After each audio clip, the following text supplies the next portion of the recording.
channel. Yeah, this and all of our channels.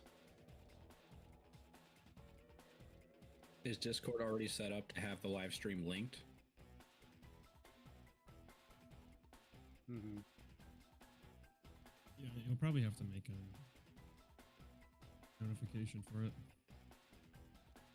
Yeah, because people will be pissed if they missed it and they wanted to see it.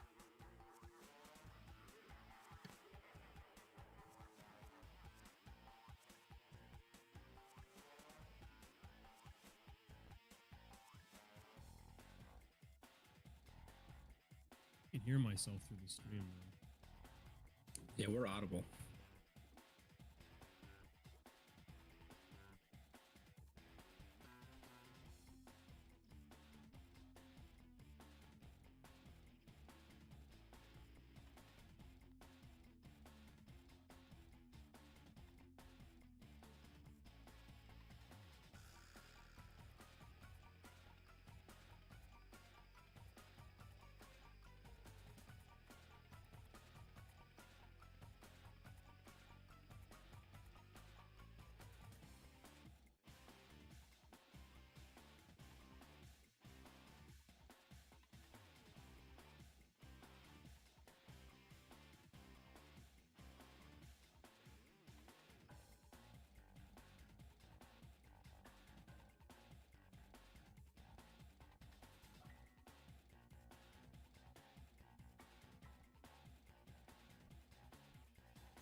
Hello, everybody. Thank you so much for coming out to the very first episode of the Twisted Cast. My name is Nick. You can find me on the YouTube channel Vicarious Nick Gaming.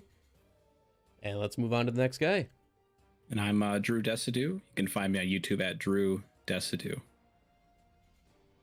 I'm Kongdu. I'm here with the boys on the first episode. I'm Winners989, joining all the Twisted Boys for our first ever podcast about Twisted Metal. Glad you're all here. Good, Rich? And then that would probably be Dave me. forgot. Where's our boy? Where is it? Goodrich Oh. Games. I've just started making Twisted Metal content. I'm also was the lead designer on Twisted Metal Small Brawl, Twisted Metal Black Online, the Vigilante 8 series, and some other auto combat games. Hell yeah. Yeah. All right. And in this first Other words, episode, we are garbage. going to be going over our reviews with spoilers. So if you guys have not seen the Twisted Metal TV show, what are you doing? Just go watch it, please. It's so good. But we're going to go over our spoiler, not spoiler free, but spoiler filled ideas and just our feelings over the whole entire show. And Winter is here. He actually just literally got done watching it before the Yes, I podcast did. started. And he is going to be kind of the person taking over episode by episode of his thoughts, because he's become way more prepared for this than we have. So Winners, if you want to take it away and start out with your thoughts on episode 1 of the Oh, hell Twisted yeah. Metal TV show, and then we'll kind of just all go through our own thoughts. Yeah, so what I like about the first episode is that it really sets up the universe that the viewer's gonna embark upon, because like Twisted Metal, like, you know, we always think of it like a tournament, you know, fight to the death kind of thing, but the show takes it to a different direction where you have milkmen who deliver packages, and our boy John Doe is, you know, you have like that cool intro sequence where he's like battling these guys in a mall and whatnot, and I thought that, like, it was like, oh, that's pretty fucking cool, you know, and and you can just tell from like those first a few minutes that the tone of the show, it's fun, it's a little lighthearted, it doesn't take itself too seriously. I was like, you know what? I think I'm gonna enjoy this, because it doesn't seem like it wants to be too edgy, but it likes to throw in jokes here and there, and it's supposed to be fun and lighthearted. So I really appreciated that.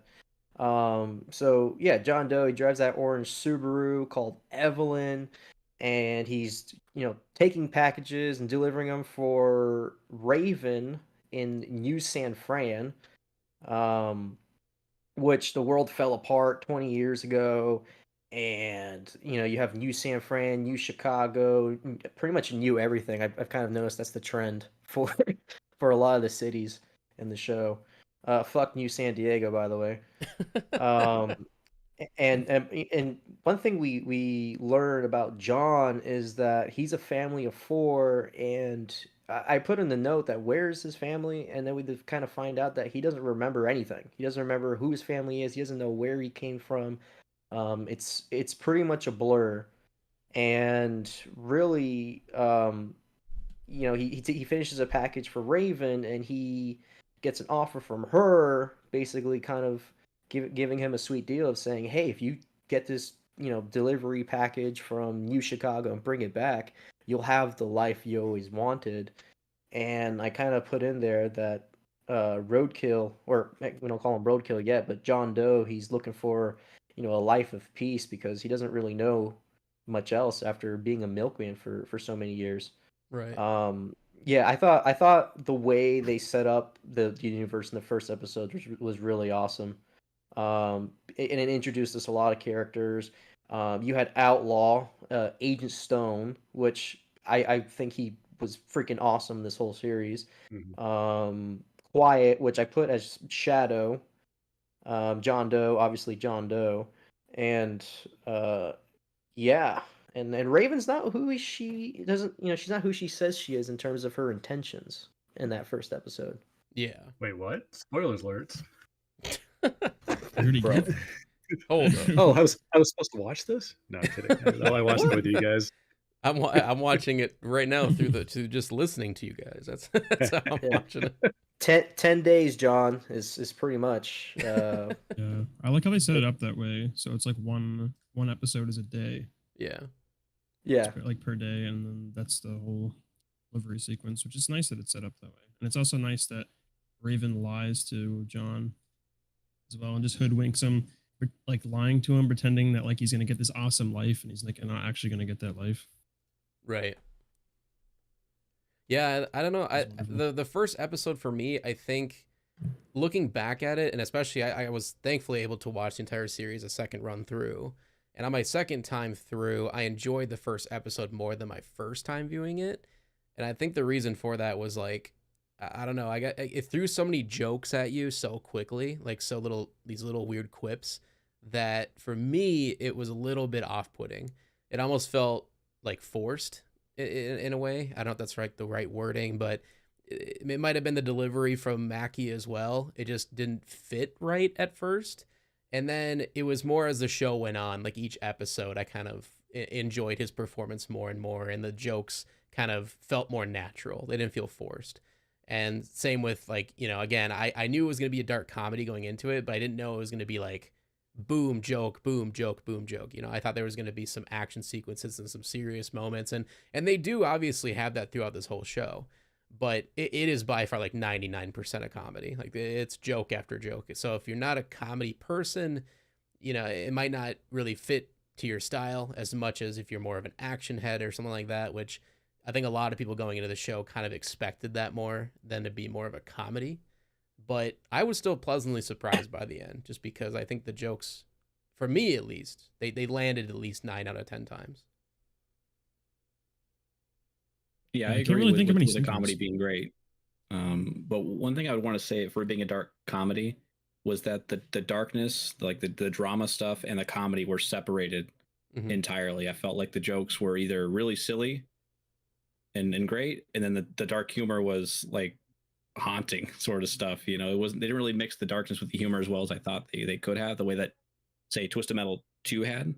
It's Yeah. like they had the darkness of Black, but with the sort of lighthearted, like they had a joke about a guy dying because ants like ate him through his butthole or something.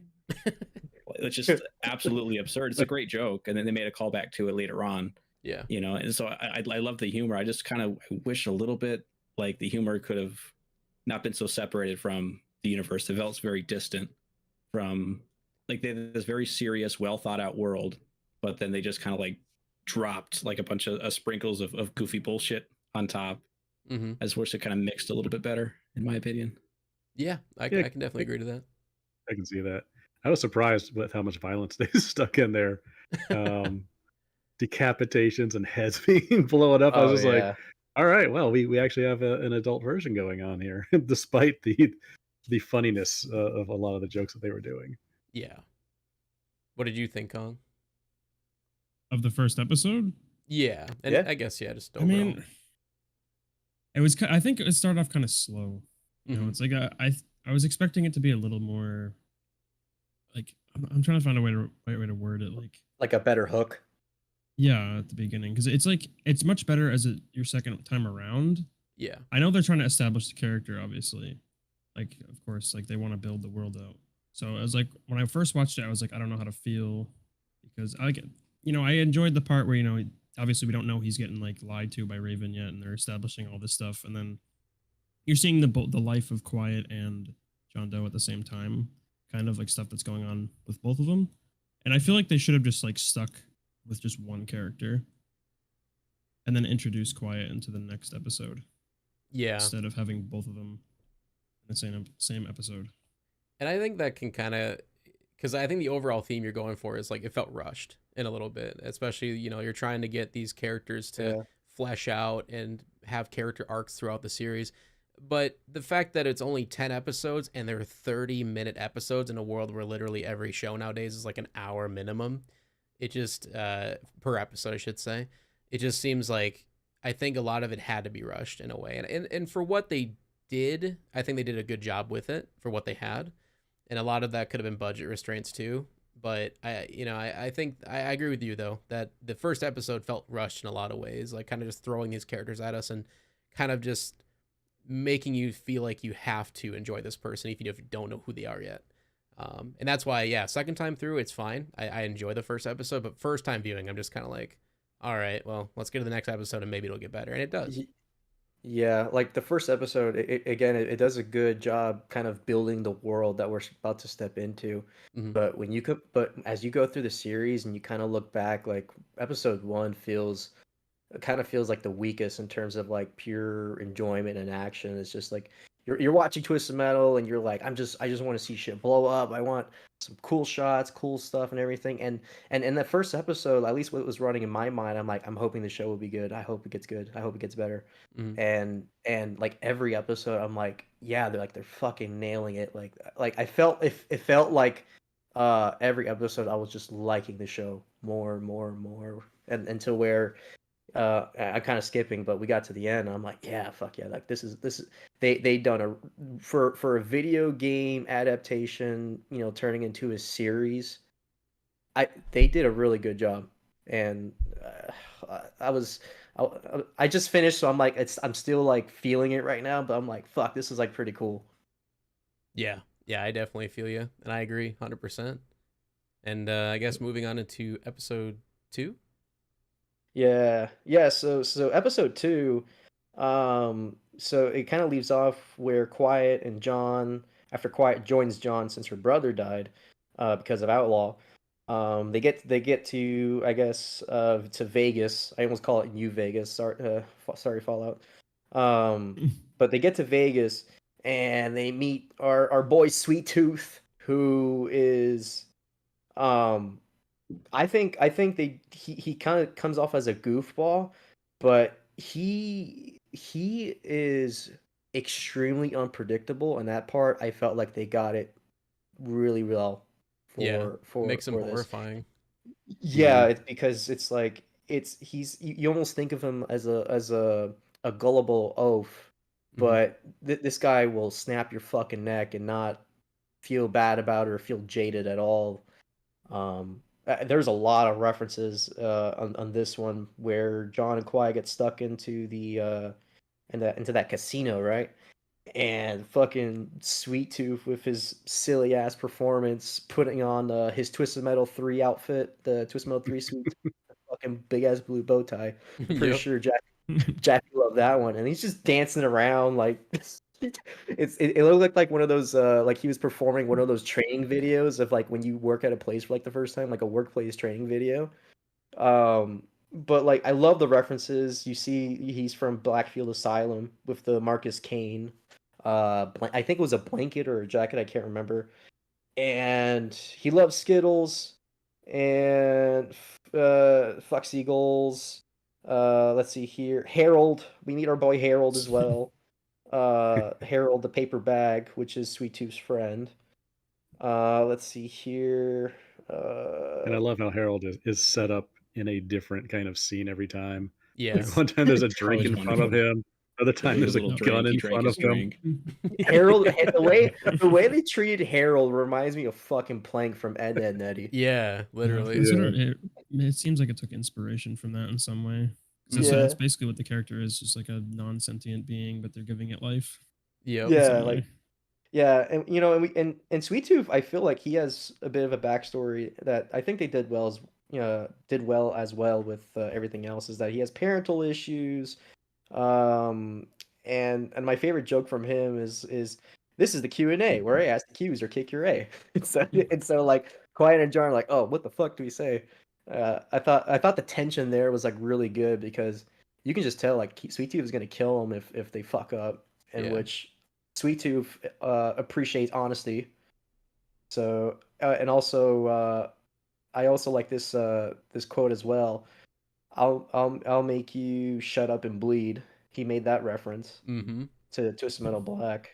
Yeah, there was a lot of Um, like in the dialogue references that some of them were kind of stretches. It's kind of like, was that a reference or was that just added in the dialogue? But Yeah. there was definitely some straight up like quips that are notorious from Twist Metal Black or 2 or whatever that I think a lot of people caught on to pretty quick. Yeah, so I liked episode 2. I liked how it kind of fleshes out who Sweet Tooth is, Hmm. because I mean he's the most iconic character of Twisted Metal, and I think for the most part they did him right. So Yeah. um, I like with Sweet Tooth how they treated him not as like truly evil or good. Like he's not motivated by like by like human terms. He's like a force of nature. He kind of just like goes throughout the world like imparting his will. He's He always basically feels like a unstoppable, yeah. more evil Deadpool. Yeah, Yeah, well, he's like, just I don't an think he's anti-hero. like trying to like be evil.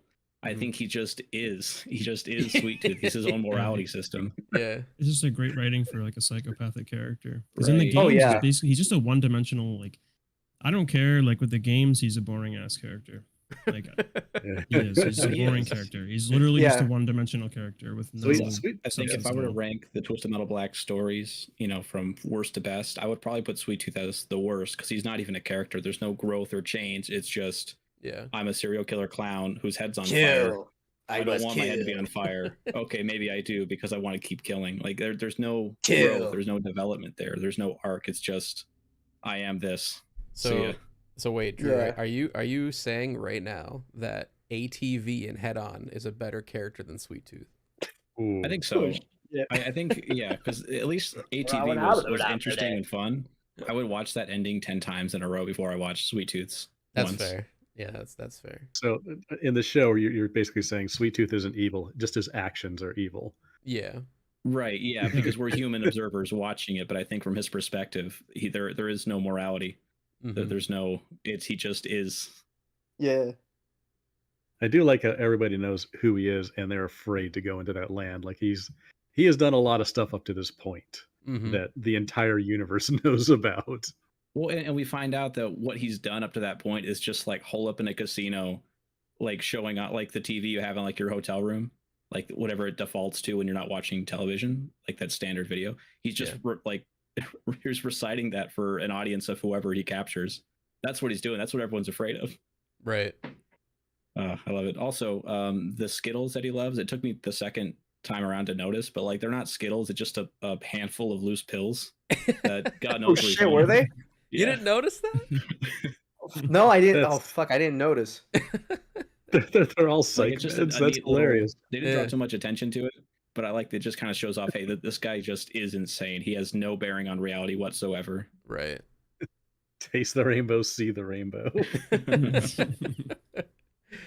Yeah, I liked episode 2. I think I've heard a lot of mixed reactions of it. I've heard people straight up just bash it because they wanted a Twisted Metal Black-esque Sweet Tooth. They just wanted that one-dimensional serial killer that was scary.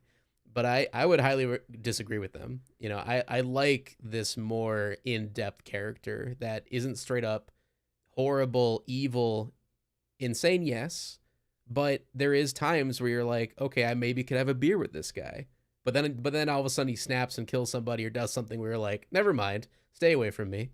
And I think I like that. I like that dynamic. I liked getting a little bit ahead of myself. We'll talk about it more in a minute. But in one of the episodes, we get more of a backstory to his life and how he became the way he is. And even though they turned it into kind of a joke at the end of it, it made sense. And I'm glad they included that instead of just saying, hey, this is a crazy clown who's from Las Vegas. He took over the area because he's crazy and he takes pills. Woo. Oh, also he kills people. Because they could have easily lazily done it and it would not have worked. But I think they did a great job. And also, Joe, I always forget his last name, the wrestler that did the Samoa Joe. Yeah, Joe That Smo, actually did the body work of Sweet Tooth, like the physical acting of Sweet Tooth. I think just knocked it out of the park. I think he did Yes. an amazing job, phenomenal job. He looked amazing. Costume designing did an amazing job with him. I was not at all disappointed in his look. I think I have heard some reviews of people saying they didn't like how he looked, and I'm just like, what? How else would he have looked? Did you want him to look like Twisted Metal 4 Sweet Tooth? Because I mean, I this think is his what head wasn't on fire. yeah, Yeah. because well, until till the end. And I'm Until the glad they end. did it that way. I'm glad they did it that way because it was more of an exciting moment. Like it's just worth it, watching up to this moment to get that. Yeah, it felt like the climax of the series. Yeah. Right. Yeah. So I definitely applauded for them to do that. And then also Will Arnett, I think, did a really good job. Even though Will Arnett, he's a great voice actor, but he can't really do too many different voices. So there was times where certain things he said sounded like BoJack Horseman, and it Yeah. kind of threw me off. Same. I'm like, Bojack? Is that you? But otherwise, I liked it. I think it was a cool dynamic, and it was interesting seeing that they dubbed over him, but Samoa Joe did such an amazing job that it didn't seem like it was dubbed over. Especially through his eyes. I thought he expressed a lot just through his eyes, Yes. which I really Yeah. enjoyed. Yeah. And I think, and correct me if I'm wrong, but they avoided kind of all reference to magic or supernatural in the series so far, which might explain why Yeah. they didn't have his head on fire at the beginning, Yeah. because that's Yeah. the whole origin of that. Plus, I'm sure it would have blown their entire special effects budget at the same time. Yeah, probably. yeah. Yeah, they definitely saved all their special effects for the last episode. That is for sure. Yes. It still felt cartoony, like it wasn't like realistic, you know, No. but it was cartoony, but it wasn't supernatural. It wasn't like you didn't see Calypso as like this, you know, demon guy with magical powers and stuff. Yeah, they Maybe didn't later, get but- cursed by the preacher. You know, like Right. none of that stuff happened, which is fine.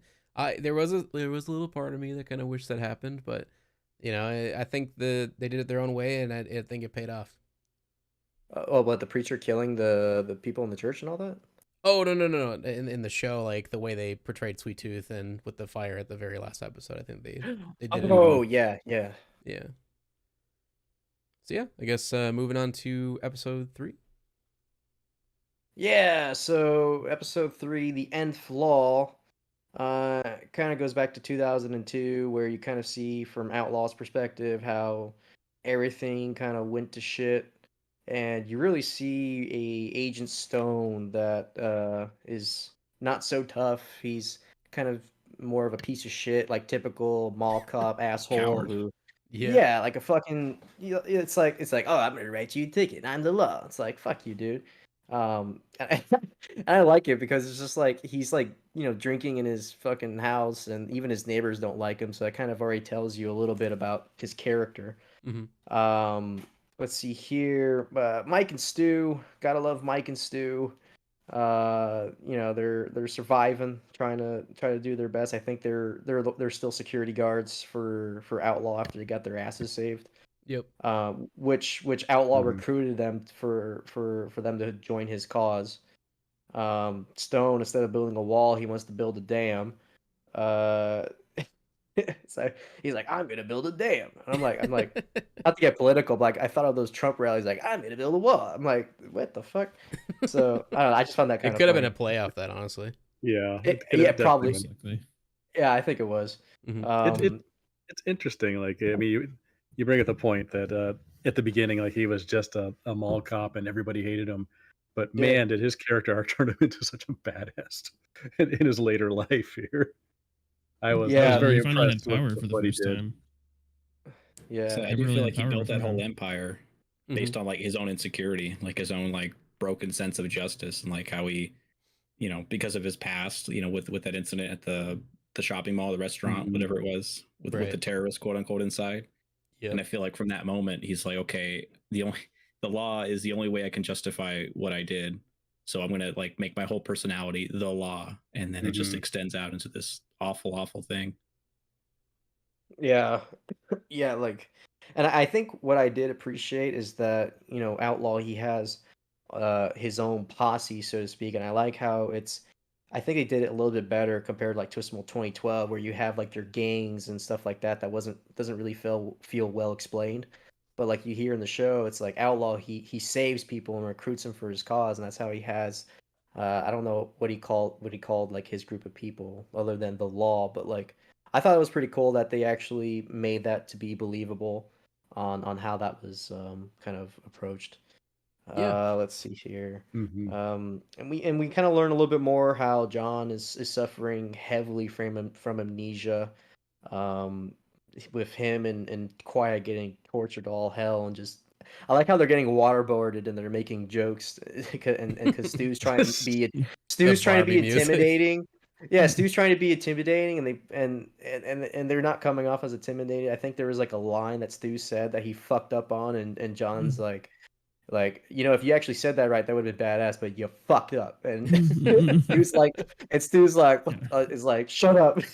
so, so I thought that was pretty awesome. Like those kind of jokes, I'm like, that's pretty fucking funny because, like, I don't know, any normal person would fuck up trying to be a badass, Yeah. I thought throughout the episode that the soundtrack was good. Uh, was it Agent Shepard died with one hand on his dick because Quiet killed him, and she was like, "You're gonna be that guy that everybody's gonna talk about who died with one hand in his dick," and just beats the shit out of his fucking face. Uh, and then I like how people start talking about it in later scenes. You're like, you hear about Agent Shepard beating himself off in Agent Stone's fucking room? Like, what? Really? He's like, yeah, it was some anime porn. I was like, oh, that's the best. Like, yeah.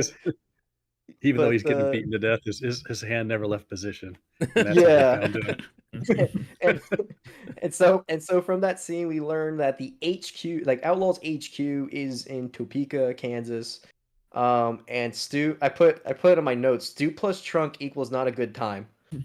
Because what was it? He was pushing Evelyn, and then I guess something happened where the trunk opened and knocked him out, and he felt he was left behind. Yeah. Mhm. And John's like, "Oh, hey, that was fucking awesome, Stu. Stu, he's not here. Oh shit. Sorry, Stu." We just keep driving. I like throughout, like, because he says Jello stew, so I really Oh, I thought it yeah. was kind of cute and charming how John, every time like he was saying bye to someone, he would say Jello because he just misunderstood. Like with Yeah. the people in San Francisco, it's so small, but like it's just the neat little touches that I really enjoy. Jello stew, Yeah. as he's unconscious on the floor. Okay, I also felt like so bad that when they got out of the dam and Stu got hit in the face and knocked out, they didn't go back for him.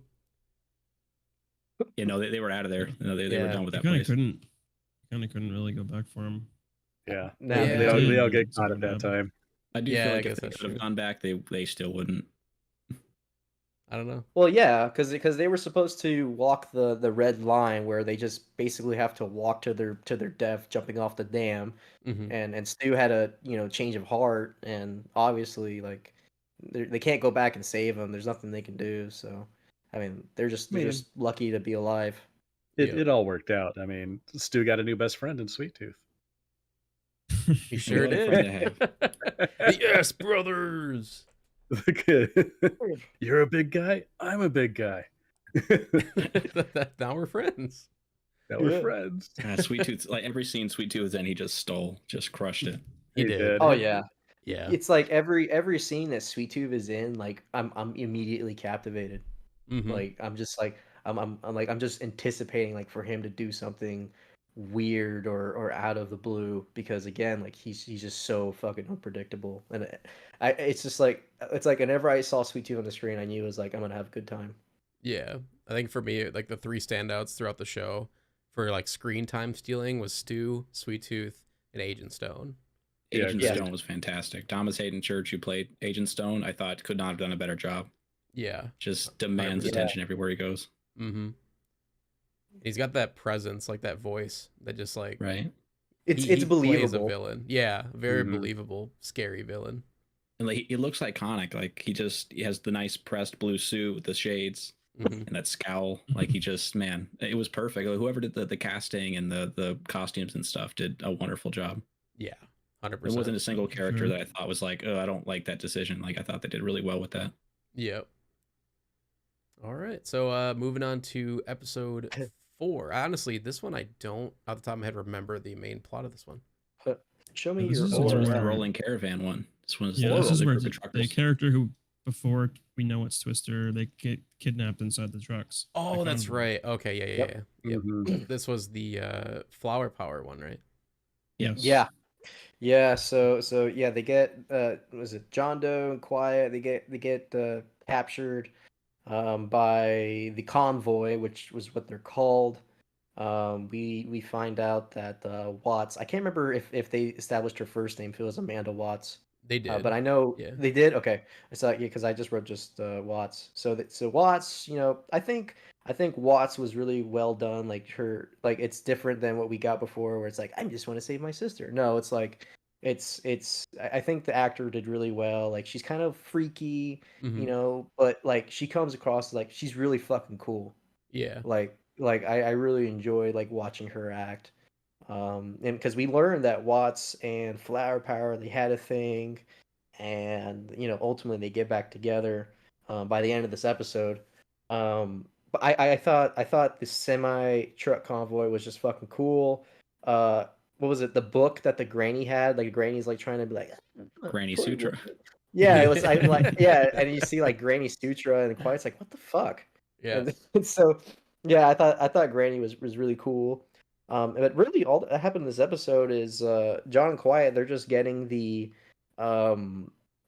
flowers or the medicine, or we're led to believe medicine from Flower Power, who um, kind of fucks around with them a little bit because she thinks that they are the preacher's men, the holy men, which thankfully they got out of that sticky situation, and so they get the medicine, and they find out that it's not really medicine; it's just to help Granny to kind of pass on a little bit more peacefully without pain. Hmm. Yeah, so let's see here. John and Quiet, they do more bonding, especially in the movie theater after getting chased by the holy men. Um, let's see. Granny, what her name is, was it Kathy Stropton? I don't know who if that references any character in Twisted Metal. Hmm. It's not I that think it I was know just of. Granny Dread from TM3. Yeah. Was it Granny Dread? Yeah, because Yeah, her name's Oh. Watts said that at the Oh, end. You're right. You're Mhm.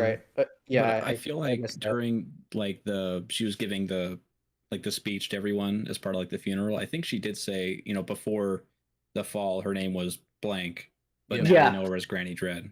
Yep. Yeah, okay. Yeah, that went way over my head. So yeah, appreciate that. Yeah. But like I thought this episode was pretty good, especially towards the end where it's like, all right, bye, Granny. It's nice knowing you. And John's like, well, at least you get to die peacefully. And you're like, and fucking was it Twister whips out the fucking remote, the BMW falls out, and then it just fucking explodes. No, And it wasn't clear to me. I'm probably just a dummy, but was Granny dead before the car exploded, or was the car exploding her dying? Yeah. Yeah, she was definitely Yeah, she dead died because Yeah. because when the That'd be scene an awful way to started, go. like when Yeah. the scene started, she was I it don't was know. That would zooming be in a quick and way to go. yeah. That's It the was way it was would like go. yeah, it was like one of those feel good moments. You're like, oh, that's so. Oh, what the fuck, It dude? just explodes. That was a Yeah. good joke. See, like that's the kind of humor that I just like. It kills me. Mhm. And I Yeah. don't know if you guys noticed. I mean, I hate to poke holes in like the show's special effects or whatever, but like when the car falls out of the back of the truck, Mhm. like you can clearly tell it's like not. It's like a dummy in Yeah. the driver's seat. Like it looks so Yeah. fake. Yeah. Yeah, I noticed that too, but I'm just like, yeah, whatever. Like, it wasn't too No, egregious. I'll overlook it. Like the Yeah. idea is what it is. Like the story is not going to change because there's a real human being Yeah. in Yeah. that car. I just thought it was funny. They should have just went with like the cheesiness of the humor and just put a crash test dummy in place of her. So it's Oh my like fucking gosh. obvious. That would have been good. That would have been funny. Yeah, it was. Yeah, and I just really liked you had like that Twister reveal where you see Twister with the blueprint with her F1 car, and then she just Yeah. like takes Mhm. it out, and she has like that purple jumpsuit, and I'm like, fuck yeah, like Yeah. Twister's about to go ham. Mm-hmm. Yeah. I Then was kinda same with hoping- like. Oh, sorry. You go, Drew. Sorry. Yeah, I was kind of hoping when we finally get the reveal of Twister that they would go all out and make it turn into a tornado. Yeah. Oh We're kind of yeah, getting ahead of Yeah. ourselves, but like I was hoping that would be like the climax of her arc is her turning into a fucking tornado and like turning her body into hamburger meat because of like G forces and stuff. But no, Yeah. they no, had to for it. no. I don't know how they would have pulled that off in the universe they set up, unless it was just like a tornado just comes out of nowhere and sucks up her A car. Watkins storm, like A Watkins abducts her. tornado. And somehow she could control it with her car Yeah. for like one scene. And then she dies doing it, just like TM2. Yeah. Yeah. That'd be a nice deep cut for the homies, for the real fans. That would have been a huge deep cut. Yeah, your own special kills you. Like oh sorry, what? Oh, sorry. I was gonna say we glossed over the last episode. the Small Brawl Hammerhead appearance. Yes. Yeah, yes, of that was course. so was- cool. That was a big thing for for a few moments. I was so excited. I was just like, "That's my Hammerhead design." And the Yeah, paint I job love and that they went out and everything. did it. Yeah, Still don't know what that other car is. Can't figure out what that other car is. yeah. I'm Wait, not what sure. scene was that? At Uh, the One is back in beginning 2001 of- with yeah. Agent Stone. I Mhm. need to see if I can find it. There's a couple This of is- kids in front of the Radio Shack playing with RC cars, one of which is Hammerhead from Small Yeah. Brawl. Yeah, it's identical down to the Hammerhead shark on the door of the Oh, car. that's amazing. Oh, was that the throwback scenes to Agent Stone? Yes. Yeah, in the past. Yep. Oh, what the fuck? And maybe the other car that we can't identify, maybe it's part of Small Brawl 2 that's in development right now. Yeah, you That never I'm know. completely Yeah, unaware Small of. Brawl. future. Yeah, it Let's was see if I can it's find a pretty part of quick it. scene, easy to miss. Man. It was in the Yeah. trailer as well. I think that's where we first saw it. Yeah. I Yeah, never it would have was- noticed it if Nick and Kong didn't actually got a screenshot and put it in the Discord. I was just like, "What? No way!" Shout out to our Discord for being just on top of everything about this show. Like Mhm. making memes out the gate, pointing out stuff that I don't think I ever would have noticed. So yeah, shout out to them. Good community effort. Hell Let's see yeah. if I can find this. Curious of who the other car is now. If you can find it, Kong, post it in our chat and I'll put it on the stream here. But yeah, like the references, like just I guess quickly speaking about that, because we could go a whole podcast on that with how many Easter eggs and stuff were thrown in the show.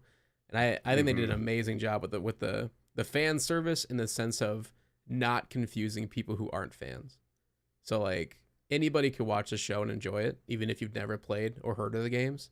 But if you have played the games and you can remember certain things, elements from them, or you're a diehard fan like we are, I mean, there were so many quips and little Easter eggs and like things in the background that you could easily miss on a first time watch. That is just really cool to see. Like, you know, they had the whole Twist Metal Black reference with the teddy bear with Agent Stone's background, Mhm. which I thought was really Oh, yes. interesting that they brought that back. Yeah.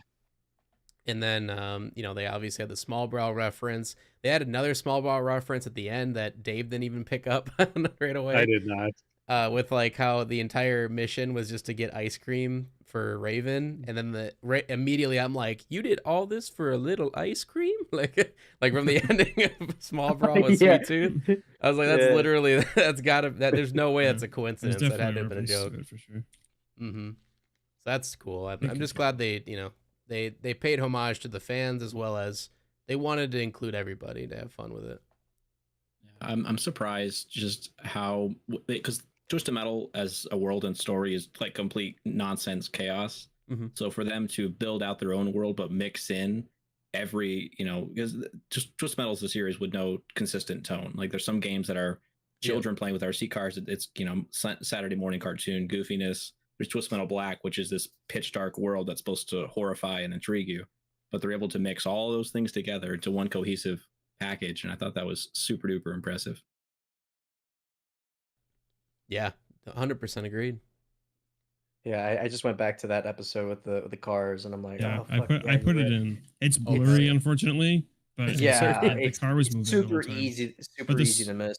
The hammerhead's visible. Yeah, yeah. I wonder It's if it's just like the other car, Warthog right? or I wonder It's if like that's Warthog. brown, It's It like a looks like brown Warthog. thing. brown, Yeah. tan, and green. Kinda It like a does look Warthog. like for an a audio grasshopper. podcast, this is probably awful describing a picture. Yeah, I We'll, can't we'll really put it in the see. I can try Discord. to Go zoom in look on at it there. Super zoom. There you go. So you guys maybe can see it. You got like the decals of the yellow trim, and you got the little shark on the side, like he does in the game. Does he have the rail cage on the back? I can't remember in Small Brawl. Yeah, he does. He does. Okay, so it is pretty much a shot for shot recreation, which is pretty cool. It's where's my royalty check, Peacock? Yeah, I know, There's, you're using my seriously. designs What without the my hell? permission. those design Yeah, it says creds I brown. signed away to Mhm. Sony. Yeah. What is that? Speaking of references to the creators, I know Jaffe said he was supposed to make an actual cameo appearance in the show. Oh. Due to some problems with COVID, or he wasn't feeling well that week. He wasn't able to make it for the final shoot. Oh, that So sucks. they said they were going to put something in the background, like a bar would be named after him or something. I They didn't catch named it that, the Kelly's reference. instead. Yeah, that could have been what Kelly's was. But did you guys notice any Jaffe references whatsoever? Because I don't think I could. No. Think A single one. I didn't see any. I didn't pick up any. Mm-mm. I mean, we were all Interesting. joking that the guy with the beard wearing the gas mask Yeah, as that was his Jaffe. underwear was That Jaffe. was It was a Jaffe, yeah. Jaffe reference. Maybe that Oh. was meant to be him. Maybe that's where he would have made. I would have been so angry. I mean, So if you think of it, metaphorically, like John Doe is twisted metal, and there's Jaffe like coming up to its unconscious body, trying to milk as much out of it as he can. Oh no. So Yeah. episode 5. Since we're going Yeah, there, on episode 5 anyway. I'll use that as a transition. So down goes Zippy, Yippee. The old guy with the tramp stamp about to raw dog John Doe like no tomorrow. Jeez, that Like, who scene was was. that guy? Like, honestly, Yeah. I don't think we got an answer who that was. I have no don't idea, know but who I it's just supposed found to it be. so funny that he put a fucking like Gas mask on his dong. gas. Yeah, like he's wearing a gas mask. That's a Yeah. that's As a a pair of underwear. diaper. Some people suggested that maybe that was Junkyard Dog, but I don't know. What? where that would No. come from. I don't think that No. would be That it. doesn't make That- any that's the only- sense. Yeah. That's the only answer I've gotten of who that was. The I've also closest- I That also was kind of a heard Garbage corny Man. scene, though. Oh, I Trash think, Man. 'cause Trash Man, yes. Possibly, but I don't know. I feel like it was just unnecessary to have that in the show. Like, I don't get the point of it. Yeah, it was a little I look- much. Like, they could have just skipped that entire scene and nothing would change. Yeah. Yeah. It was I just just meant don't for the understand. comedy like shock value, but it Yeah. it kind of reminded me of those old like American Pie type theme comedies where most of the jokes were okay, and then they would always have like one or two in there that were just like, why was this put in the movie? Like, Well, this what is the so fuck? out Yeah. there. I almost Yeah. Looking kind at of it wished. right now. I just- almost believe like that was going to be Jaffe's cameo, and then Jaffe read the script and go, it basically Yeah. said, I'm not feeling good, fam. with COVID, I'm afraid to go down there now. And he's just like, fuck that, I'm not going to do this. This is I bullshit. can't come That's to work fair. today. Yeah, that's not. Yeah. I was cringing the whole time of that scene when he made that down goes Zippy Yippee, the way he said it. I'm just like, what the fuck, dude? Just god damn it.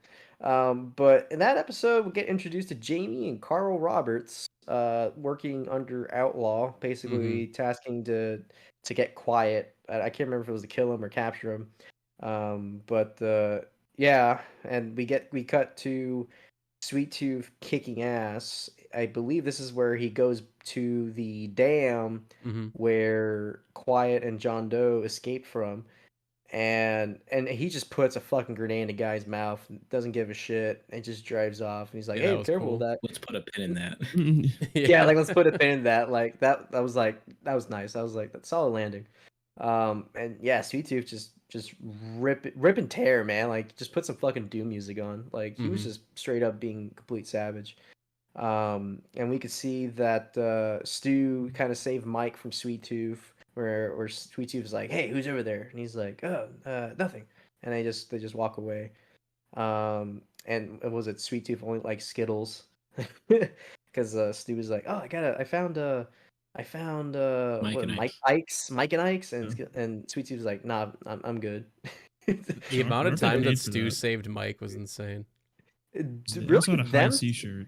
yeah, them saving each other, especially like Mike and Stu are they're half and half. You're not getting one without the other.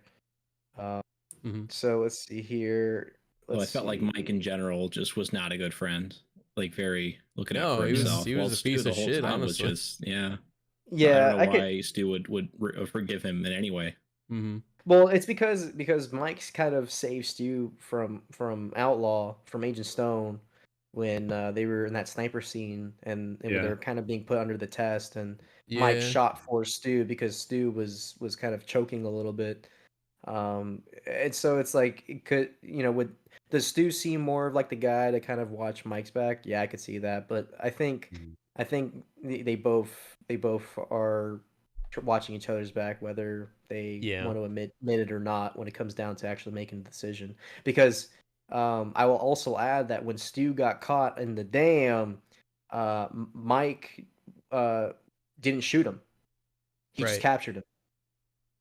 Now, whether or not that would have killed, that he's killing him anyways because he has to walk the red line, that could be argued. You can argue that. Mhm. But yeah, Mike and Stu, they're homies for life. It seems like. Yeah, Yeah, I for agree sure. with that. I Oh, think they're and yeah, they're like peanut butter and jelly.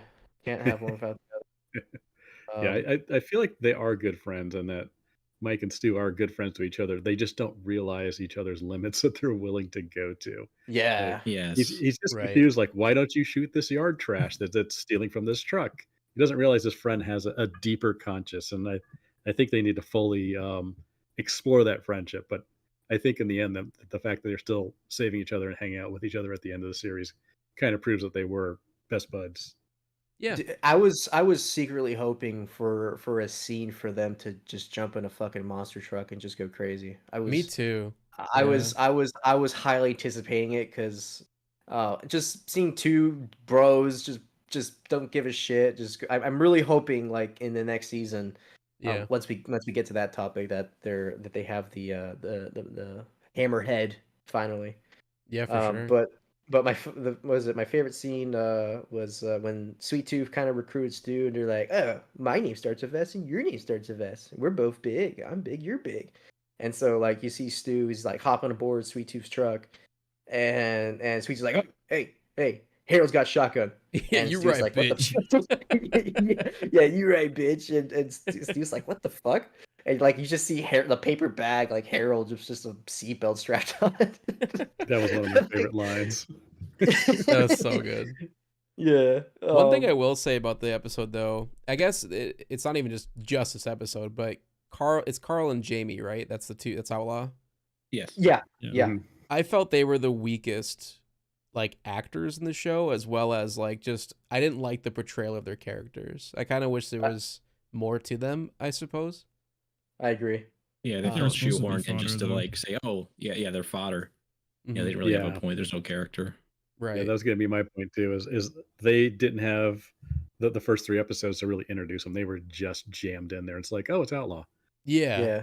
And it's like it's cool if they do a reference, I think that's fine, but they try to make them like legit characters. Like, oh, now since the other guy got murdered with his dick on it or his hand on his dick, then now the next like, people that Stone go to as his right-hand man is these two brother and sister. And they really didn't, at least in my opinion, it didn't really make them like a force to be reckoned with or like anything substantial. I feel like they had a bigger plan for them because we saw, I guess we're Yeah. getting ahead of ourselves, but later on in the series, they got into a car accident off camera where it like injured their necks or whatever. They're wearing the neck braces. Yeah. Yeah. And that didn't really get Oh. paid off at any point. We just saw them in neck braces later on. So I felt like maybe there was more stuff going on with them that we just never Yeah, got to see. could have been cut for time restraints or like they Right. wanted to. They should have added it in episode 6. So, at least, Yeah. at least in my opinion, but I don't know. But speaking of episode 6, I guess is a good transition. The Well- ball pit episode, right? Yeah, so kind of small backtrack. So like in episode 5, Quiet goes down to take down Agent Stone, and that doesn't work out. And so John saves Quiet, and they both escape. And episode 6 pretty much leads to John and Quiet getting into that fast food place, Mm-hmm. the Astronaut Burgers, I think is what it's called. Yep. And it's so like you kind of go in and you see like this body covered in aluminum foil, and we kind of learn in that building that there was like a kind of like a cult mass suicide where they're killing themselves to go to space or to be I The don't Great know, to see Beyond. their- Yeah. the great beyond. Yeah, I got Drew, Fucking dork. I got such Fallout New Vegas vibes from the Riptide. Oh yeah, the Brotherhood of the ghouls or whatever. Yeah, Yeah, I yeah, definitely got that vibe from them. Yeah, so it's and the poor body, like to kind of add a little to it, the walking storm came by, and John's like, we need to get the fuck out of here. We need to go inside. And so John and Quiet are stuck because a walking storm was created because I guess a nuclear reactor in Watkins Harbor just blew up, Mhm. and you have these walking storms that get worse the more east you go. I thought that was a cool reference. Yeah. But we kind of learn a lot more of Quiet, and I think this episode was done really well with building these characters, especially with Quiet, because you kind of learn that her and her brother, they were pretty much slaves, and eventually Quiet's like, hey, if we do these indentured servitude contracts, then we can finally be free.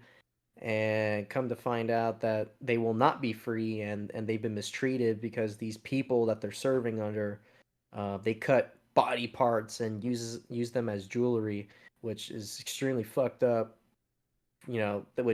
Which makes Quiet understandably quiet, because she was an indentured servant, and she was quiet because she didn't want to lose another finger. She didn't want to be abused or harmed or tortured, Right. um, which is really really fucked up. Hmm. And so, like, eventually her and her brother, I can't remember the name, they escape out of there after her brother lost her ear, which it was definitely kind of like, oh, that kind of fucking sucks that they kind of went through that. um Also, a lot of fucking in the ball pit, Twice. twice. Yeah, you ever fucked in the ball pit twice? They're like, no, and then just cuts stamp scene. I'm like, what the. I was like, I'm good. Like, I'm happy. Like, I'm not near my kids, because I was like, oh, I could watch this with my kids, and then I watched this one at night because they finally fell asleep. I'm like, yeah, I'm not watching this with my kids. They God- broke out the Granny Sutra for that one. yeah, they broke out the games. Yeah, Like, goddamn. definitely not Adrian, kid friendly. yeah. I can't remember why I wrote this. Poor Zach, big teeth. I can't remember. Oh no, He's poor the Zach. guy outside. He got struck by Yeah, lightning. yeah. Yeah. No, it's uh, I put so Teeth. what was it? Quiet was with a guy named Adrian, and I just wrote down Adrian sucks, big T version fuckboy. I don't know why I wrote that down. I don't know why I wrote that down. Are we I was talking about like, the same show? yeah, Like, no, what? no, I don't know because what that even Quiet is. That's- Quiet. She broke Yeah, up with Adrian because of his big teeth. Yeah, Oh, that's right. yeah. Oh, Yeah, I we never just met never got Adrian. that. It's just in. Yeah, we never see Conversation. Adrian, but it was like one of Quiet's boyfriends of her life previously, and they kind of got in this small little topic about it when John and her were like kind of reminiscing of their past and whatnot. Yeah. But yeah, I thought that one was pretty funny. No, I But do want to say that I like the relationship between John and Quiet, but I feel like they use the trope of like they fall asleep at the same time, but then one of them wakes up while the other one is out of the room. Mm-hmm. Which I don't know. It felt like they kind of overused that. Like in the movie theater, it happened where they both fell asleep in the movie chairs, and then Quiet wakes up, and John's, Gone. it's supposed to like fake you out. Like, oh my god, did they leave each other? Did this person abandon the other? Yeah. And then of course they never do. Right. Yeah. The I movie just I theater, didn't like how and that then the kept happening over and over again. It lost its power, after the second Yeah. time. I was yeah, also curious about like the astro theme of the restaurant and all the basically the diagrams they drew over the walls and everything. It seemed to have some kind of alien reference. I wonder if they're gonna do like a moon buggy reference in there. Maybe But Area nothing ever- 18. nothing Oh, materialized I didn't- out I of Hangar didn't that. know 18 from Yeah, TM3. Hangar Yeah. 18 too. But nothing Yeah. ever came of it. It was just there. It confused Yeah. the Yeah, hell out of it me. was. I think it was a good opportunity, like to put like a moon buggy, like car, like a toy car, like, oh, like you have a kids meal, and like get like those toy cars, like moon buggies. Or it could have said that would've like been if you great. ascend to Yeah. Hangar 18 or something. That would have been kind Yeah. I'm not sure. Yeah, I'm not but sure. It was send Hangar 18. Mm-hmm. Yeah. I almost felt like they're gonna open the reference. tinfoil on that body and see like an alien in there, and we'd be like, "What? What?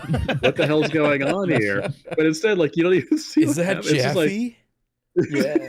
Is that- that was Jeffy's cameo. It was just That's the wrapped in cameo. tinfoil. If they named it Jaffe instead of Zachary, that would have been fantastic. They should have. That would have been an Jello amazing Jeffy. reference. Maybe that's what it would have been, him and the guy in the tinfoil that got electrocuted 300 times. Like that would have been his Yeah. cameo. Then he gets called a fucking dork. Yeah. Yeah.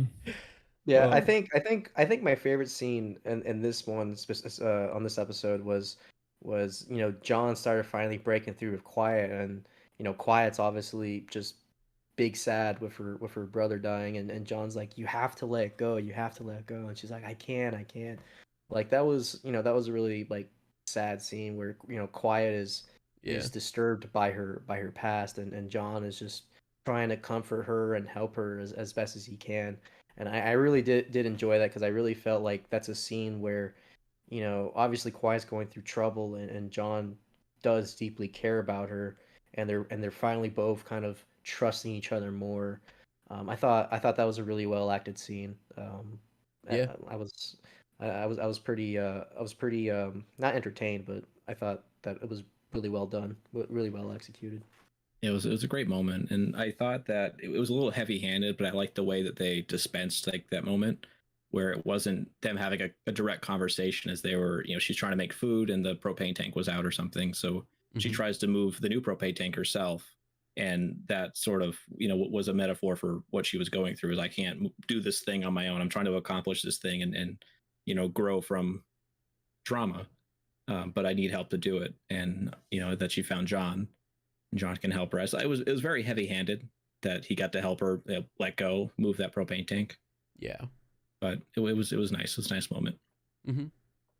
Yeah. Yeah, I think that episode has some charm. It has a reason to be there. I've heard critiques from people saying like you can just skip episode 6 altogether. A Episode filler 6. episode, yeah. Filler episode, and it's like No. there is filler in it. I will agree. Like there is sections inside the restaurant where I felt like they could have maybe showed something else. Like I said before, they could have maybe cut back to Agent Stone a little bit during that episode, or maybe the outlaw character. But instead, I will say I did really like seeing Quiet's like backstory. I liked all the the flashback scenes. I thought those were really well done. Seeing where she came from and the abuse she went through, it makes a lot of sense to why she is the way she is. And then of course, she lost her brother and all that. But I don't know. I just felt that there was something missing, and I can't put a finger on it. It just felt like something was missing the entire time. And then on my second watch through, my wife made a good observation that she feels, and I agree, that they really pushed John and Quiet to just be together when it kind of like I didn't feel the chemistry there. I felt in the sense of like maybe them being friends and like they care about each other, but jumping right to like, oh, they're sleeping together now and they're more than friends, it seemed a little bit too pushy. It kind of came out of nowhere, like left field for me. It's definitely Yeah. fast. Yeah. It did. I And, can see that. And I mean, I'm probably one of those people who felt like this was a filler episode. And probably a lot of it had to do with like we've seen a lot of scenes, a lot of characters, a lot of locations, and it was just all this one restaurant Yeah. with these two characters Yeah. for the majority of it, and it felt a little stale just being in that one setting continuously. Yeah. I agree. And I will say, just on a side note, the man was struck by lightning that's meant to damage cars, and he just crawls through Yeah. and put medication on his back, and he's good. I'm just like, come on, Yeah, man. that was strange. They should have done a Yeah. reference with the thing he used on his back as like it should have looked like one of the health pickups in like TM2 or something. That would have been genius, actually. He just does a backflip off the table, like I am 100% now. I'm good. It's episodes like these that makes me appreciate that every episode is like around 30 minutes. I can't Yeah. imagine going through that for like a whole hour. Yeah, no, Yeah, that it would no, would've not. so- dragged. Mhm. So I do appreciate that they chose that kind of like that 30-minute per episode, because it doesn't feel like any episode kind of outstays its welcome. Yeah. Where because I know, because I don't know, I watch a lot of TV. I know like for shows like you're gonna have your lows, you're gonna have your highs, but in this show that I do appreciate is that the lows don't linger that long. Mm-hmm. Yeah, I definitely agree. But anybody else want to say anything about episode 6? I Just just the I high feel like C it was shirt. yeah. That's the one thing. Was that like I don't know if that was like a brand deal or something they had, like a sponsor. Like I just don't get the high C shirt. Is High I C think it's still just around? 90s porn. Oh yeah. Yeah, I don't know. Yeah, if I they're don't gonna know. show it, they have sponsorship in some way. Oh wow. They won't Yeah. do that for free. There's Well, of course not. They can't. But I want that shirt though. still.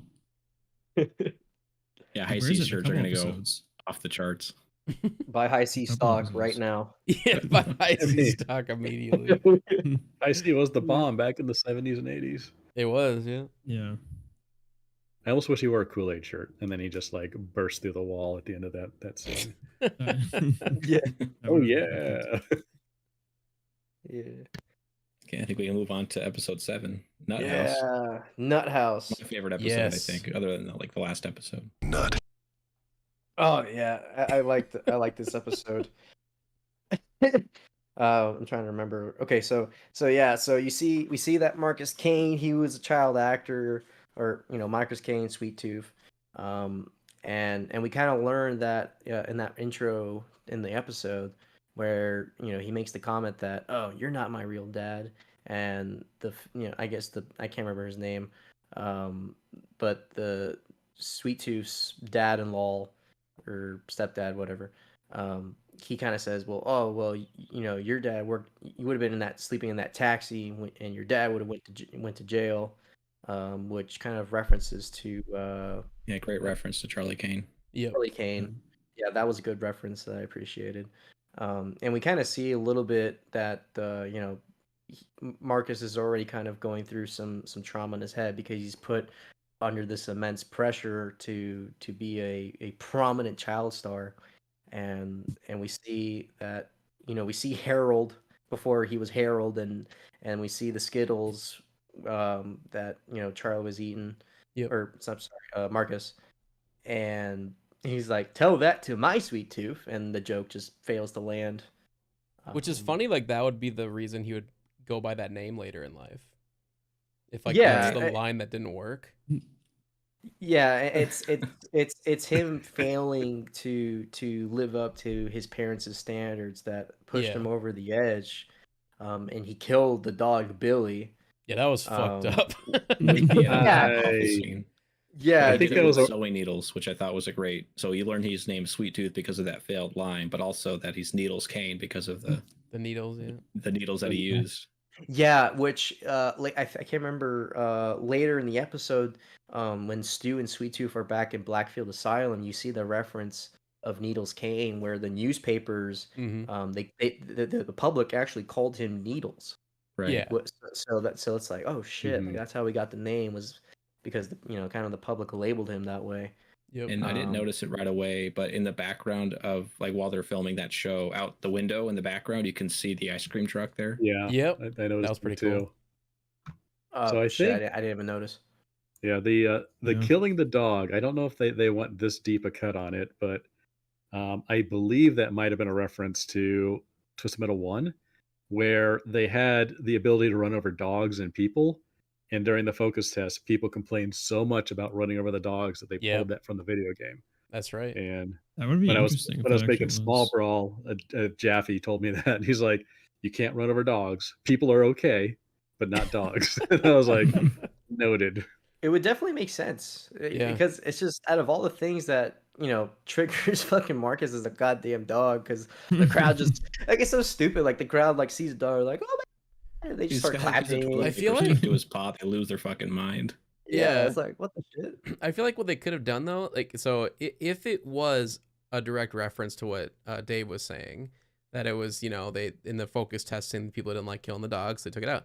If it was a direct reference, what they could have done is had it where it's a trickery, where like you see the dog come out, the audience laughs, looks at Marcus, he gets upset, he grabs the needles, he runs to the dog, right? And you see everyone's reactions to him killing, and you see the blood hit him in the face. And then it cuts back, and he accidentally actually killed a random person. He didn't kill That a would've been dog, hilarious. because then it would have been like a direct reference to like, we're not gonna kill a dog. Like we wouldn't do that. Right. Take that, Jaffe.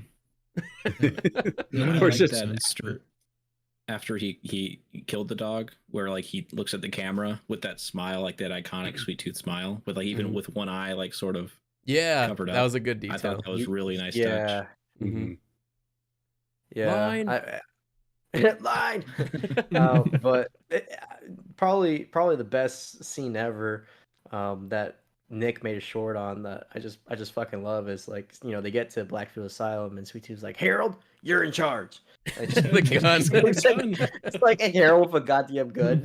and then they get back and you see like all of like Sweet Tooth's posse just completely dead, and she's like, Harold, why did you kill all of them? I know. I love Best that. joke in the whole series by far. That was And there's so a funny. there's a gun Oh, right yeah. next to Harold too, which is hilarious. And I believe the show. I'm like, okay, Harold, he's on to He's something here. actually on something. They should have had like Yeah. some smoke coming out of the barrel. the gun. Oh or my something. God. Oh, like that would have perfect. been that would have been fucking perfect. But like They kind of hinted that Harold is like sentient in some way when he's Yeah. in the casino with Sweet Tooth, where he has the drink, and then by the end of the show, his drink is gone. Yeah. So Yeah, it's I don't actually think being someone drank. else drank it. Right. yeah, it would have been funny like the gun is smoking and you just like the bullets are ejected from the gun, just all laying there like used bullets, and it's like Harold just sitting there. Yep. Shell just casings chilling. all around him. Such a But good show.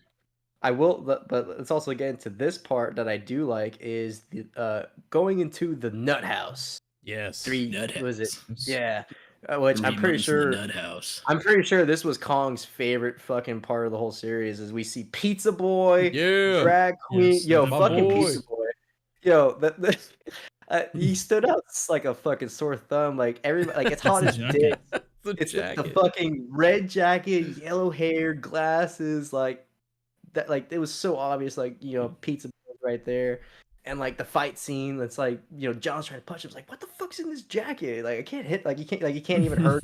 How fucking his jacket is. I'm like, I just found it so funny. And especially like Part. and like drag queen was like, just disgusting as all hell. I think But- Pit Viper made an appearance in that scene as well. Yeah, Yeah, that was a Pit cool Viper. OG like callback. And did I not like they die brought either. Pit Viper back. Yep, Yeah, they brought her Pit- back Pit- to kill her off, just like the series did. No, The she one didn't die. I episode. don't think. She didn't die. She No. didn't die. Wait, No, the she bo- lived? I missed that. Yeah, So Yeah, the, yeah, there's the another last, scene after. yeah. Yeah, Yep. the last scene we see of Pit Viper is her kind of using a walkie-talkie to outlaw, saying they're heading over this Oh, that's direction. right. That's right. I And- do and remember that's that. it. Yeah, Which does Uh, kind of track with her TM1 appearance, where she's not who she says she is. She's actually like a double agent. Right. She's working for the people of Los Angeles or whatever. So I like that they kind of reflected that there, where Yeah. she's not just a milkman; she's actually an informant for Agent Stone. Right. yeah. I wish. Um, I which- also want to say that I don't think Pizza Boy is dead because we never saw a body.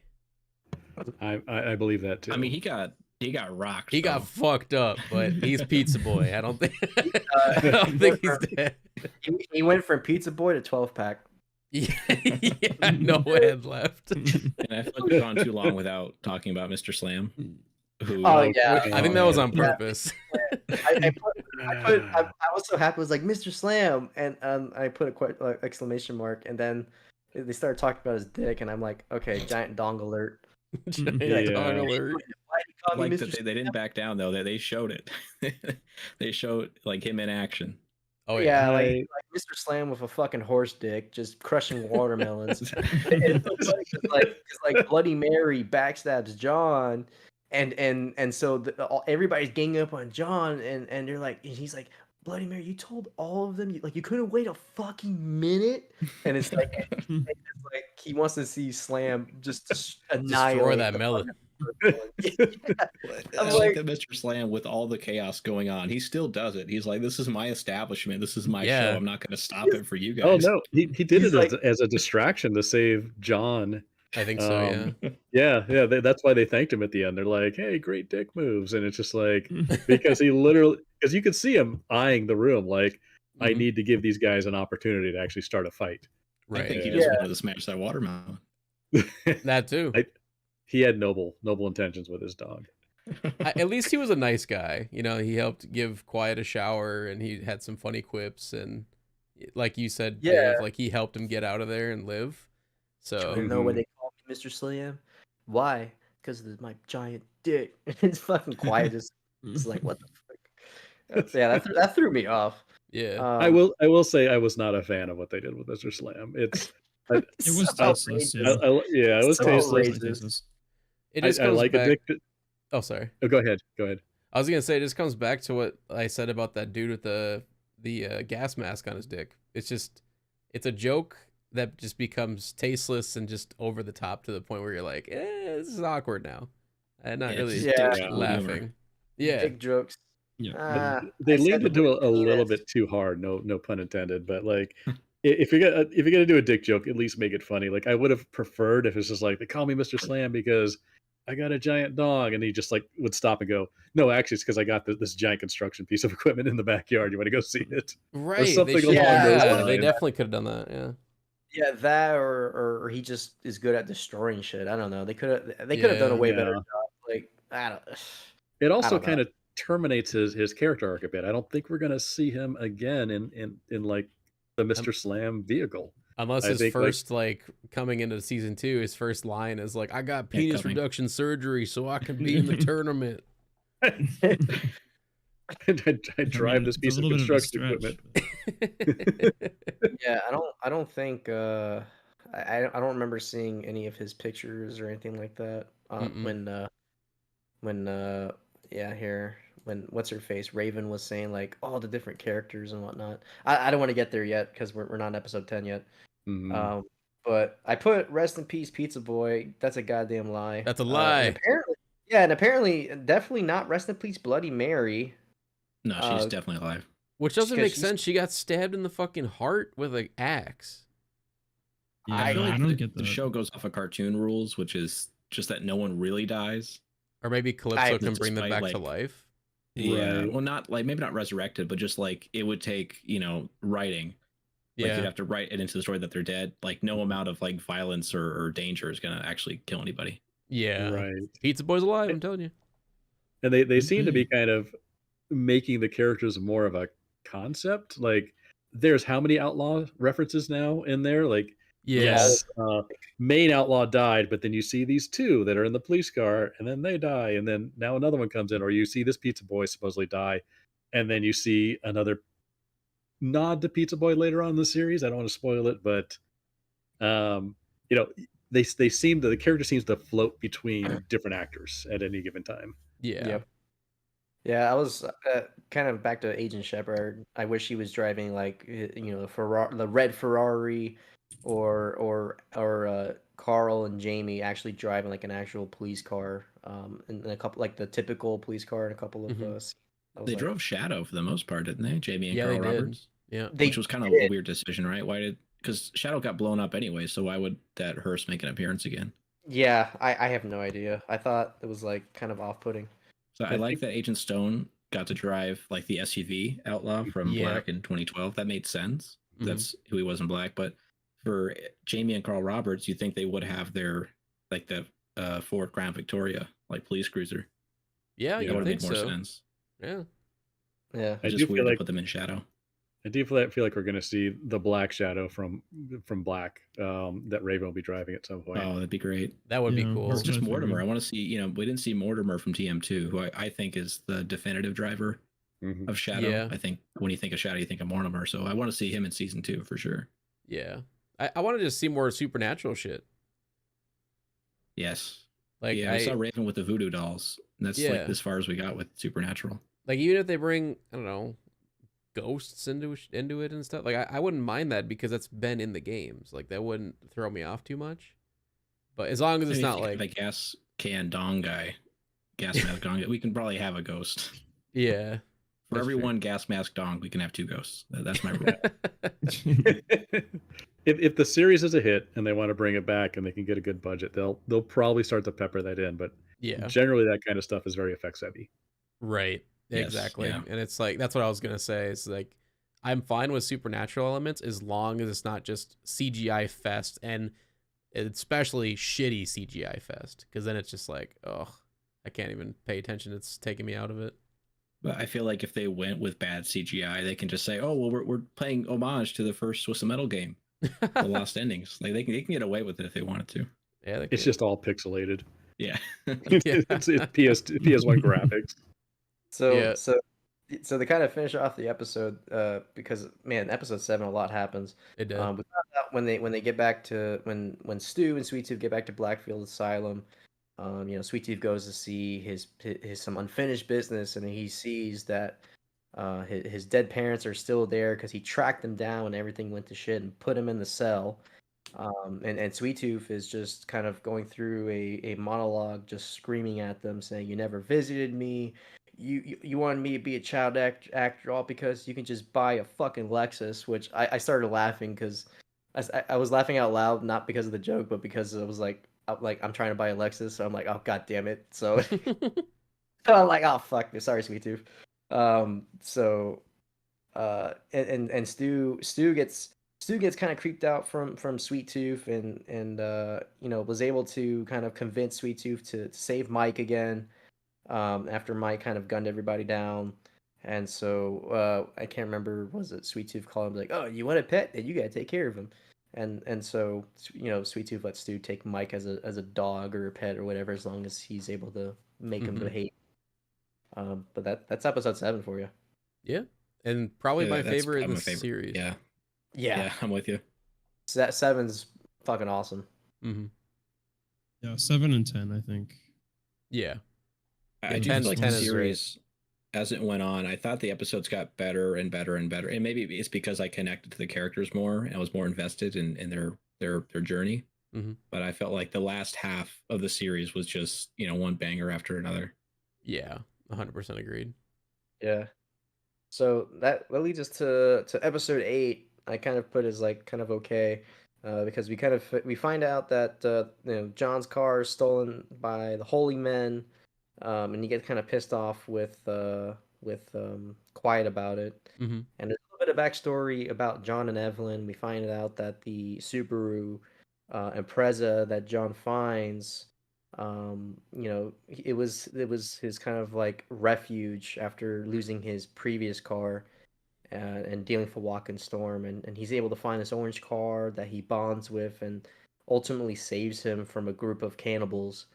And he kind of makes this promise where, I'm gonna take care of this car, you know, for the rest of my life. You know, I'm there for you, you're there for me.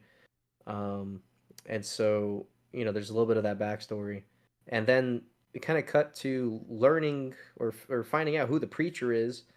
Um, so the preacher, he's just one coked up motherfucker.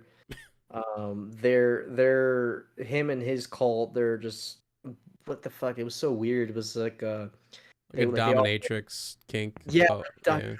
Matrix type shit where they're all wearing masks, and they kind of they submit to like these women, and it's like, oh, you're gonna do this, and you're like, no, I'm not gonna do it, and they just get like fucking whipped. It's like, okay, I'm gonna do it. I'm gonna do it. It's like, what the fuck, dude? Um, The Hey, don't preacher kink stuff was- shame. yeah, it kind of, I don't know, it kind of took away from like how menacing we've kind of learned to holy men to be, but Yeah. you know, it's Yeah, it turned it into like a coked up biker gang, and Literally. Yeah. like really bizarre things. Like he's gonna have sex with Evelyn, the car. Okay, With that a actually red made hot- me laugh though. Yeah, that was I like that one. That was pretty funny. Muffler, come on, man. yeah, it's like he's so I'm gonna close. dick her down.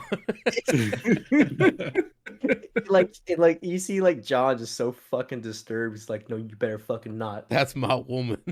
Better not assault my car. I do like that Jebediah, the preacher, he kind of had a reference to his story in Black, where he just, you know, murdered a church full of people, you know, Yeah. because he thought he was performing a baptism or whatever, or Yeah. an exorcism. So Yeah. I like that was a neat little reference there, and I believe that because of that happens, like his whole belief system, you know, his whole connection to God was broken. So that's why he formed this hedonistic, like, sex dominatrix cult. Yeah. Was because of I don't know. I thought it was kind of a neat idea. Like it fit the goofy vibe they're going for, but also was just the right vibe for the show, I thought. Yeah, and coming Mm. off of that, I mean, like, there was a part of me that really wished they would have kept the preacher from Black, where it's this older, crazy guy. You know, he legitimately thinks there's a demon inside of him causing him to do these horrible things, and he finds out at the end that he's just insane. But then I thought about it, and I'm like, well, they couldn't do that because it just would be way too dark for what the show's going for. Right. Like, Yeah. yeah, it's a dark comedy Interesting. and there's some dark elements for sure. But if they had this one character that's just obviously super dark and sinister and depressing and everything, right? It would stick out like a sore thumb. And if you're not a fan of the games, it would turn you off immediately from the show. Mm, mm. And Right. Plus, the religious stuff as well. Yeah, I exactly. think that's the other thing. It's like they don't want to include religion Yeah, most they don't want to likely. portray religion as a bad thing and whatever and offend people. And I get that too. And you know, so like you said, Drew, I'm glad they at least referenced that a little bit, you know, to have like, hey, here's an Easter egg for the fans, you know. And then but I will say, even though I'm not a huge fan of what they went with this preacher, I did love his performance. I think the guy just Yeah, knocked it yeah. out of the park. I think he had a lot of Off fun his with fucking it. chain. Yeah. He is just fucking everywhere, dude. Like just everywhere, just kick. Like he's just kicking John's ass so bad. I was John is just getting wrecked, and because Preacher wants to dick down that car so bad. I like that the two options for Preacher was make him this like bleak, dark, like broken man, or the guy that wants to fuck a car. There's no in between. There's no in between. Gray area. It's those two things. I'm honestly coked only up. sad that Evelyn died because the Preacher never got to dick her down. Yeah, Evelyn. Yeah, He Evelyn. didn't die though. He is back. That's true. Yeah, he didn't die. Oh, yeah. Only Evelyn died. Only, Evelyn died. yeah. Yeah, Evelyn. Evelyn was the only one who could take out Preacher. She was the only one strong enough to do it. Yeah, and she failed. Take him down. Yeah. It was So- either that or John dies. Like, Oh, true. and also the Preacher was a capoeira master. I've never seen anybody able to do flips and kicks like that in my life. Yeah. It's cocaine, man. That's what it does to you. It gives you fighting skills. It gives you 50 years of martial arts It's training. a powdered black belt. Yeah. It's a powdered black belt. That's great. Yeah. That scene of John just getting his ass kicked was just fucking funny. Mhm. I like how Quiet kind of becomes a dominatrix herself to get what she wants, and she beats that one dude down. Yeah, I- that was honestly, a fun scene. That was a fun Honestly, one. after all that dominatrix shit, I just wrote down a note where I just called Preacher and his men a bunch of fucking simps. I mean, in a way. Yeah, I what was it is. like, this is so weird. At first they were simping for God. Now they're simping for I don't know, lady boots. Muffler, no, Coke, booze, and freaking Jesus. But so yeah, that's pretty much it with that episode. That's all I got. Unless anybody wants to add more. No, I think you covered it all. We lost Evelyn, the thing that John loved the most in this world, that Yep. he made clear he would not give up for anyone, not even Quiet. But he Yeah, finds out he has to let go just as much as Quiet does. I will say Yeah, the but- music choice was perfect. Evanescence. Oh, yeah. Yeah.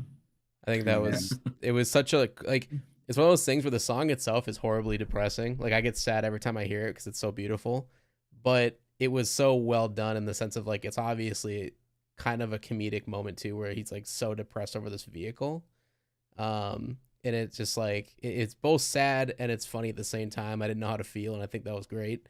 And then, but the one thing I do think was a little overboard was Quiet's reaction, at least in my opinion. I felt like obviously she thought he died in the explosion, and that's like super sad, and that makes sense. But I didn't understand the whole reason of like it's either me or the car kind of thing. yeah. I felt Yeah. like that was a little weird. I'm like, you should understand though, like he's been with this car like forever, and if they don't have a car, they can't get out of here. Except, well, I guess they could, but the one they were stealing didn't have guns or anything with it, so it's just I don't know. I kind of was like, you should kind of understand like why he wants the car a little bit. I don't know. Yeah, it felt a bit manufactured, like the tension between John Yeah. and Quiet at times. Mm-hmm. But it always resolves itself. Like there's this dynamic where it's like, I'm really mad at you. Okay, no, actually, I still love you. And then they move on like nothing happened. I felt like that was another example of Right. that. Yeah, it's definitely establishing that they're becoming a couple. And again, if they didn't rush it to them like having sex in the ball pit in episode 6, I would have believed their relationship being real by like episode 9. Mhm. Definitely. Good point. Good point. Same. Yeah. And well, the death of Evelyn also opened up the opportunity for a new and more interesting vehicle, I think. Yeah, that's true. That's a very true statement. Yeah. So Which moves us along to Roadkill, episode 9, in right? episode 9, yeah. yeah. So I can't remember why I put this one, but I put Bad Doggy. What? What? What? I don't know. That was like the It's first bad. one. I wrote. That's what's Mike's called, right? That's what Sweet Tooth calls Mike. Oh, Oh yeah, Oh. that's right. Yeah. So Sweet Tooth sprays Naughty Dog fucking- reference. Yeah. He, Oh, what was it? He sprays Mike with. We find out to be fucking pissed. Yeah, he goes and The pisses in the bottle. So he's like Bad Dog. He just sprays Mike with the fucking piss. And so he's like, "Fuck! I ran out. I'm gonna go get some more." And then I need some water. Because- I love how we're watching that in the stream, and everybody's like, "That looks like piss." And then Sweet Because Tooth it completes that is. joke by walking off, saying he has to refill it, and it is piss. Yeah. This is so gross. Yeah, I thought that was I'm like, what the fuck? But you can see Mike is kind of concerned because he's like, yeah, like listen, man, this guy's fucked up. So there's some hints of that. Yep. This is definitely a little bit of the shorter episode since it's only like 20 minutes, so Mhm. kind of speed run this one. But Harold and the lighter fluid. Yeah, so what was it? Sweet Tooth pours some lighter fluid or gasoline or whatever on top of his head, Yep. kind of alluding to what's gonna happen in a future scene. And I got so fucking pumped when I saw that. We see more Flower Power and Twister. They're kind of kind of trying to help. I think Twister mostly trying to help John and Quiet kind of make amends. Yeah. And Twister's kind of saying, "Hey, John, if you're gonna do this, you're gonna need a better car because of what's going on with Sweet Tooth and Outlaw." And so, thankfully, we see the better car. It finally gets its name. It's called Roadkill, in which it really reminds me a lot of I don't know which Twisted Metal game, but I think Twisted Metal either Looks almost like 2, I would say. Yeah, definitely. Yeah, TM2's Roadkill. Hmm. is it TM2? Okay, Yeah. yeah. So that was pretty cool, and it kind of acknowledged one of my gripes with Evelyn was that Evelyn takes so many hits, but like it's such a it's not really that armored all that much. It doesn't seem like, but like seeing like Yeah. this new car that John had was so much more believable. Yeah. So much more badass. I'm like, fuck yeah, it's armor. It's a fucking muscle car. It's gonna kick ass. And like, and with Evelyn, Drew might know this answer. Was Evelyn like kind of modeled after Death Warrant in 2012? No, not my understanding of it. Because Evelyn was a Subaru Impreza, like a 4-door, off-road Yeah. rally car sort of situation. I think Death Warrant was based more on like a muscle car, like a more modern Mustang. Oh, sort okay. of So just the design. So paint I don't job think was it kind of was. the same. Right. Yeah, I think so. Evelyn is a brand new car as far as I know for this series, which Japanese cars in general aren't represented very well in Twisted Metal, so it was kind of cool to see Yeah. one there. But I do want to go over how Roadkill even came to be found. Like, wasn't it? It was Quiet had broke down the car she stole from the Holy Men. Yep. She's driving away, and it breaks down. And so while she's sitting there waiting for something to happen, one of the vultures, like the roving band of raiders that pervade this entire apocalypse, rolls up to her, and like she just freaks out on the guy, and they have having like a nice conversation, nice moment. Turns out he's just like a regular dude. But because that interaction, they end up stealing his car. Like he threatens to kill her at the end, and then that's when the convoy rolls up on them, and they save her, and then they steal that vulture's car. Is that That is accurate? correct. Yeah, Okay. That's exactly. I'm actually watching it right now, the scene. He's just Yeah, watching it while arrow. we're talking about it. Yeah. I am amazed how a semi truck can sneak up on somebody, but That's Yeah, what I was wondering. I was like, I dude, how know, they yeah, not hear that twice. shit coming from a mile away? Yeah. I mean, She it's shoots him in the happened head to with a me in crossbow. my games. It's an electric semi. It's Eevee. I wish Which, the yeah. one thing I do wish we would have got more out of the show is more of the convoy, because that shit was sweet. Like I wish Such there a was. cool idea. Yeah, it's a sick idea. Like think about like that being a level in a Twisted Metal game. Like if they have 1 million of these semis connected to each other while driving on a freeway, and like you Oh, can just yeah. drive between them. I know people would probably hate hearing this, like ideas for Twisted Metal the game, but if it were like an open world, I like the idea of like the headquarters, like the home base of the player to like go Yeah, to the shops convoy. or change a character and stuff would be that rolling convoy. It's something that moves around the map like continuously. I think that would be a really cool gameplay mechanic Yeah, that'd on be top sweet. of just being a cool idea in general. Right. Yeah. But I wish we got more time inside that convoy. I want to know like how that society functions. I feel like there's a lot of rich Yeah. soil there to plant seeds of story in. Right. Do you guys think that was a Dark Side reference or a Juggernaut reference? I think more Juggernaut, honestly. Juggernaut. Yeah, That's Juggernaut. what I was thinking too, because the cars come out of the Juggernaut, not Dark Side. Mm-hmm. Did we get either driver of Darkseid? I guess we got Dollface. At I the guess spoilers very at the end. Yeah. Yeah, but we didn't get Mr. Ash at Nope. all. They need to bring Mr. Ash, man. I want to see him in live action. Yeah, I know, me too. I want to see Black in live action. Oh my god. The This Twisted guy Metal gives 1 you Black. even- Oh no, The that thing, oh my ponytails. My God. God. But anyway, sorry to cut you off, Winners. What was the No, you're question? good. You're good. I mean, really, this episode, honestly, episode 9 really feels a build up to like episode 10, where it's like everybody's getting ready, and kind of having this final showdown. And I was really hyped for that next episode once Mhm. Sweet Tooth's head was lit on fire. I'm like, yes, like this is gonna be fucking awesome. Like that scene hyped me up so hard for the next episode. Which season 1 episode 10, car combat. We finally got what we wanted.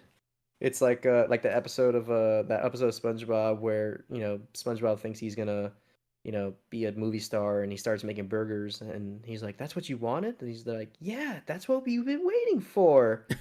And so so I was like, "Yeah, finally!" Like fucking 10 episodes later. Yeah. But yeah, it was just nothing but pure car combat for like that first like 10-15 minutes. Like Sweet Tooth is like, for me, like what stood out to me the most was like Sweet Tooth when he launched the missiles out of like the head, Yeah. Oh, and it's it was amazing. like You can all hear the those ghost laughing. missiles. Hmm. Yeah, I was like, oh, that was like probably the coolest part, and like him shooting his machine. It's not even a machine. It's like it's a fucking minigun just blasting away. Like you just hear the sound. I'm like, oh my god, Mhm. like my god. And Sweet Tooth sees John and Quiet, and they're like, oh, you look different. He's like, yeah, I'm trying out a new look, and it's just he's just pointing at his like Currently head. on fire. Yeah, he's fucking on fire. He's just being nonchalant about it, and Yeah. he's like, "Oh, I always do. You two would be together or make amends or whatever." Like, it's like Sweet Tooth being super fucking supportive of people's new relationship. Mhm. Again, Outlaw. I really love Outlaw's car, like the Twisted Metal Black design that they kind of took on. Really fucking cool. That's what I put. Roberts, I think they're both dead because they were in shadow. They got blasted to smithereens. And we see Juggernaut in action, which I thought was pretty cool. We almost lost Flower Power, but thankfully she survived, although her passenger didn't. Which unfortunately, Sweet Tooth just blew up Juggernaut. Just no Yeah. tomorrow. Like just like those. Do we want to call it like ghost missiles or something like that? Because like they were everywhere. I think it's just Like his they were. special weapon, right? That'd be like. Yeah, I thought Yeah. his special hit it. Mhm. Yeah, it was just, yeah. So it was the special that hit it. He just blew it up. Oh, and then Although, who was that person that died in Juggernaut? Because it's the person that gave It was the Wyatt her the robot prosthetic finger. girl. She had like a big But prosthetic arm. did we even learn who she was or what No. her name was? I don't thought her think name was- so. Mm. We- I'm we pretty, only- pretty sure it was Wrench Guy. It was a wrench guy from from Yeah, Twisted Metal Twisted Black Black, yeah. Oh Online. my Yeah. god. Oh, Yeah. deep cut, love it. The mechanic Jesus. who fixes everything. Yeah. It's the And rich so guy. yeah, so Mike and Stu, I guess they were put in the position where it's either them or Sweet Tooth, and I really like that they shot Sweet Tooth in the eye and they got out of there, which was a good reference because Sweet Yep. Tooth only has one eye that we see in other Twist. I think mostly just Twist Metal Black. In Yeah, 2012. Black in 2012. And yeah. 2012, where he loses his eye. And I just like how he just jumps off his truck. He's like, Harold, take the wheel. And he just jumps in Outlaw's like car, just beats the living shit out of it. He's like, you took everything away from me. It's You're like- getting eye I'm blood like- on me. but it's so fucking ridiculous how strong like Sweet Tooth is, and he's just breaking the fucking front windshield. Like this guy is like massively powerful. Yeah. Like he just doesn't give a shit. I I thought that was watched a pretty behind cool. the scenes interview with Samoa Joe and I think Thomas Hayden Church, where when they were filming that scene, I don't think they told Thomas Hayden Church that Samoa Joe was going to jump onto the windshield the way that he did. So I think the reaction we saw on the show was probably genuine. Like, what the fuck? What's going on? What the that was fuck? that was such a cool fucking scene. In Yeah. my eyes, I thought like dude, this is like car combat. Sweet Tooth's head's on fire. He's jumping. He's fucking just beating the shit out of a fucking car like it's goddamn Halo. Let's just like try to hijack the fucking Outlaw. Like just take him out. My only question is like, well, how did Flower Power live? Because did she get shot right in the throat, That's what it looked like. Yeah. Yeah, she got shot in the neck. or maybe she got Her fr- grazed? No, the Maybe, lady yeah. who was driving bandaged her neck. Oh, Which Yeah. like if you like what do you call it when you like tourniquet. Like they turn if you tourniquet your neck, Mm. you're being strangled at that point. Right. You can't And just like bandage a you'd bullet wound. be You have to- Yeah. gargling on your blood. Like you wouldn't be able to breathe, right? Yeah. Yeah, it's very generally a bizarre. wound you cannot bandage, but they did in this. So we can assume that they missed the jugular, like barely Oh, or okay. Yeah. something. Yeah. Yeah. And then we see her later on, like making a full sprint, like away from the burning wreckage of Juggernaut somehow. Yeah. And talking about flower power, I should have talked about this earlier in like episode 3 or whenever we first meet her, but I really did like her portrayal. I think the actress did really good. I also thought like she's at amazing. first she was horrifying. Like with the like Oh yeah. getting them stuck and like frozen in place with the poison flowers. And I was like, Jesus, she has like no sympathy or like empathy for anybody. She's just like, I'll kill whatever I have to. And I thought that was really cool. And then yeah, so I thought she was a really good actress. I thought she was a good pick for that role. Yeah, definitely. Because like you can tell she's capable and dangerous, but she has like this appearance of being this harmless, this sweet lady. Yeah. I like the juxtaposition. Like she will destroy you with flowers. but Right. she'll be nice to you doing it. With Yeah. flowers. Flowers. How did you guys feel Yeah. about the scene with Twister, like the CGI missile chasing? I feel like it's the best they could have done. So Yeah. A for effort. Yeah, A I thought for it honestly effort. didn't look that bad. It was okay. Not really. You need to really look to see at some of the things with how really find the mistakes. You need to actually look. Most Yeah. people wouldn't notice it right away. It's what I noticed for sure that bothered me was just how unnatural it felt in terms of like how the car is driving, Yeah, where it's so off-putting, and how kind of low quality the CGI is a little bit. mm-hmm. But again, it's like fuck. This is a Twisted Metal show. This is the best we're gonna get. I'm not gonna. There's other shit that would put me off in a show, but this isn't it. Yeah, Yeah, I would not have liked it more if it was more convincing CGI. Like I liked it as much as I possibly could because the idea was fun. yeah, Yeah. yeah. I like that she was going super quick. It was on a racetrack, which was cool. Midtown Raceway. Yeah, that was pretty Reference cool. to Oh. Twisted Metal Black. Shh, God damn it. Oh, yeah. You're right. And then what was the other thing? Oh, it was kind of funny how like the missile actually touched the back of her car. And then It's she's like, gonna blow "Oh, up." no, you're a little too close." So then use boosts or whatever. It's like, shouldn't it have blown up when it touched her? I kind of I don't know if I like it. Like all the quips, they all have like walkie talkies that are connected to each other for some reason, so they can all like talk and communicate. Yeah, I mean, it was. I guess you want that. During a battle, you want to have the characters interacting in some way besides just driving. But it felt a little like quippy and dumb sometimes. Like, come on, you don't need to like make a comment about every little thing that happens. yeah. It was just a team TD or TDM, right? Team deathmatch. That's all it was.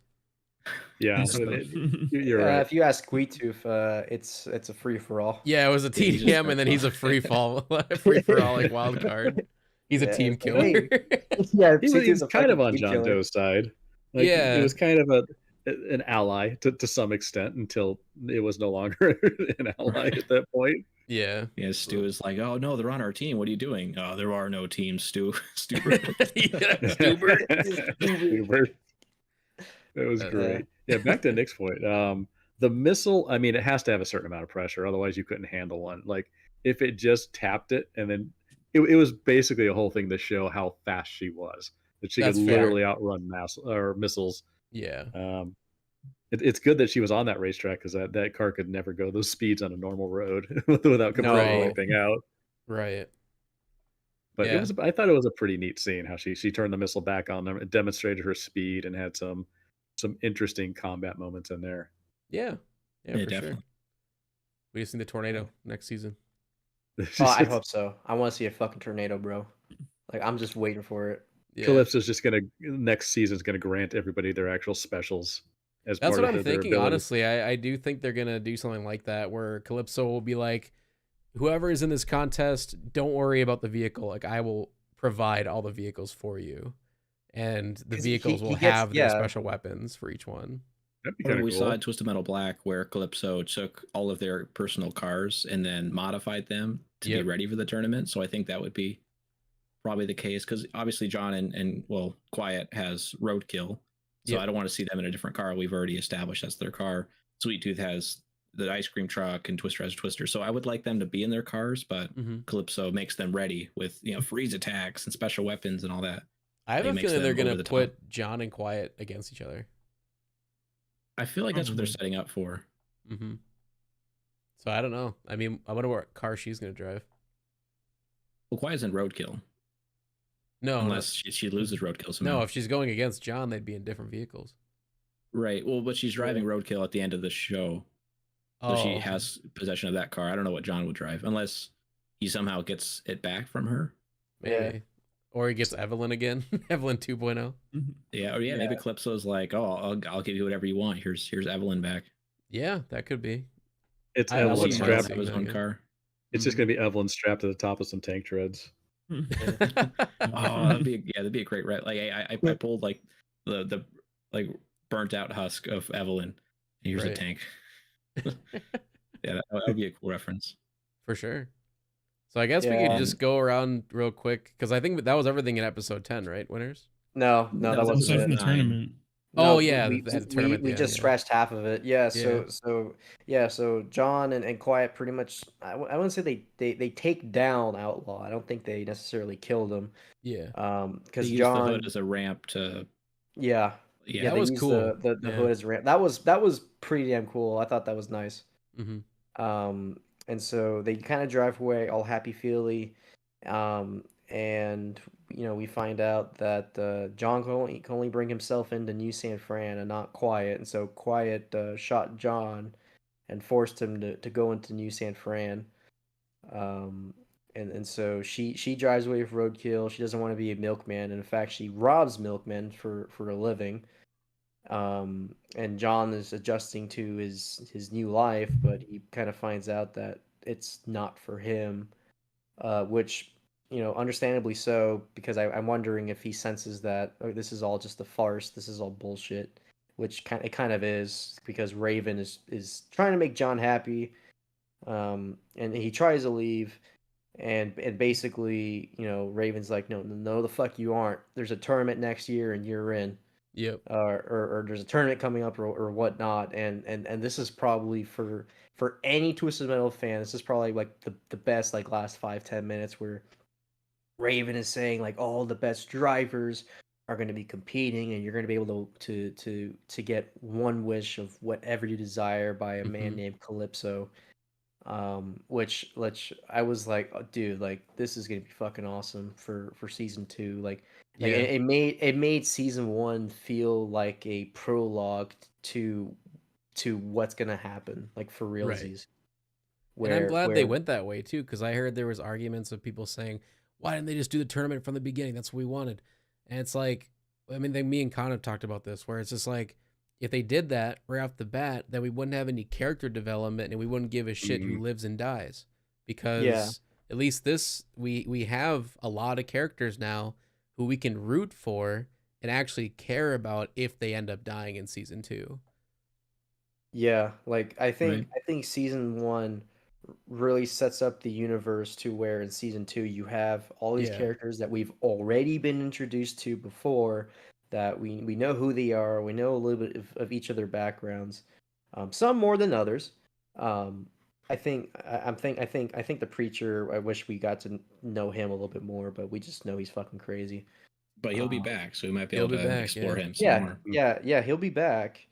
And we find out through Raven, that she has these pictures of John and these and his family, and these memories are coming back, and basically kind of leading to how John got to where he was before his amnesia kicked in from the accident, because his dad told him to drive, just drive, just get out of here. Yeah. And which probably leads to the biggest twist of all, which is we find out that John's sister is Dollface, Yep. which was really fucking cool. And just kind of to sum it all up, the one thing I liked about Raven is she kind of finishes off everything she's saying that that this tournament it's just gonna leave nothing but a flaming pile of Twisted Metal. I'm like, yeah, they She said said Yeah, the he's the same in the thing. show. she said Said the the thing. thing. Yeah, I was like, yeah, that was pretty cool. But yeah, like I I would be so surprised if they don't do a season 2. Like I think they've set themselves up so perfectly for a season 2. Yeah. Oh, Oh, they absolutely. definitely Yeah. did. I mean, I they mean, the got whole Axel, man. They gotta have season 2 Oh my now. god, Axel. Axel, Grim. The, And we saw Oh, Bloody yeah. Mary and the Preacher back. Yeah. the Mr. Grimm helmet's the same from 2012, except it's Was black it? instead of The red. motorcycle helmet Yeah, with the red I paint. noticed yeah. that when I played 2012. It's the same helmet. Yeah. Oh wow, cool. Except the colors are reversed.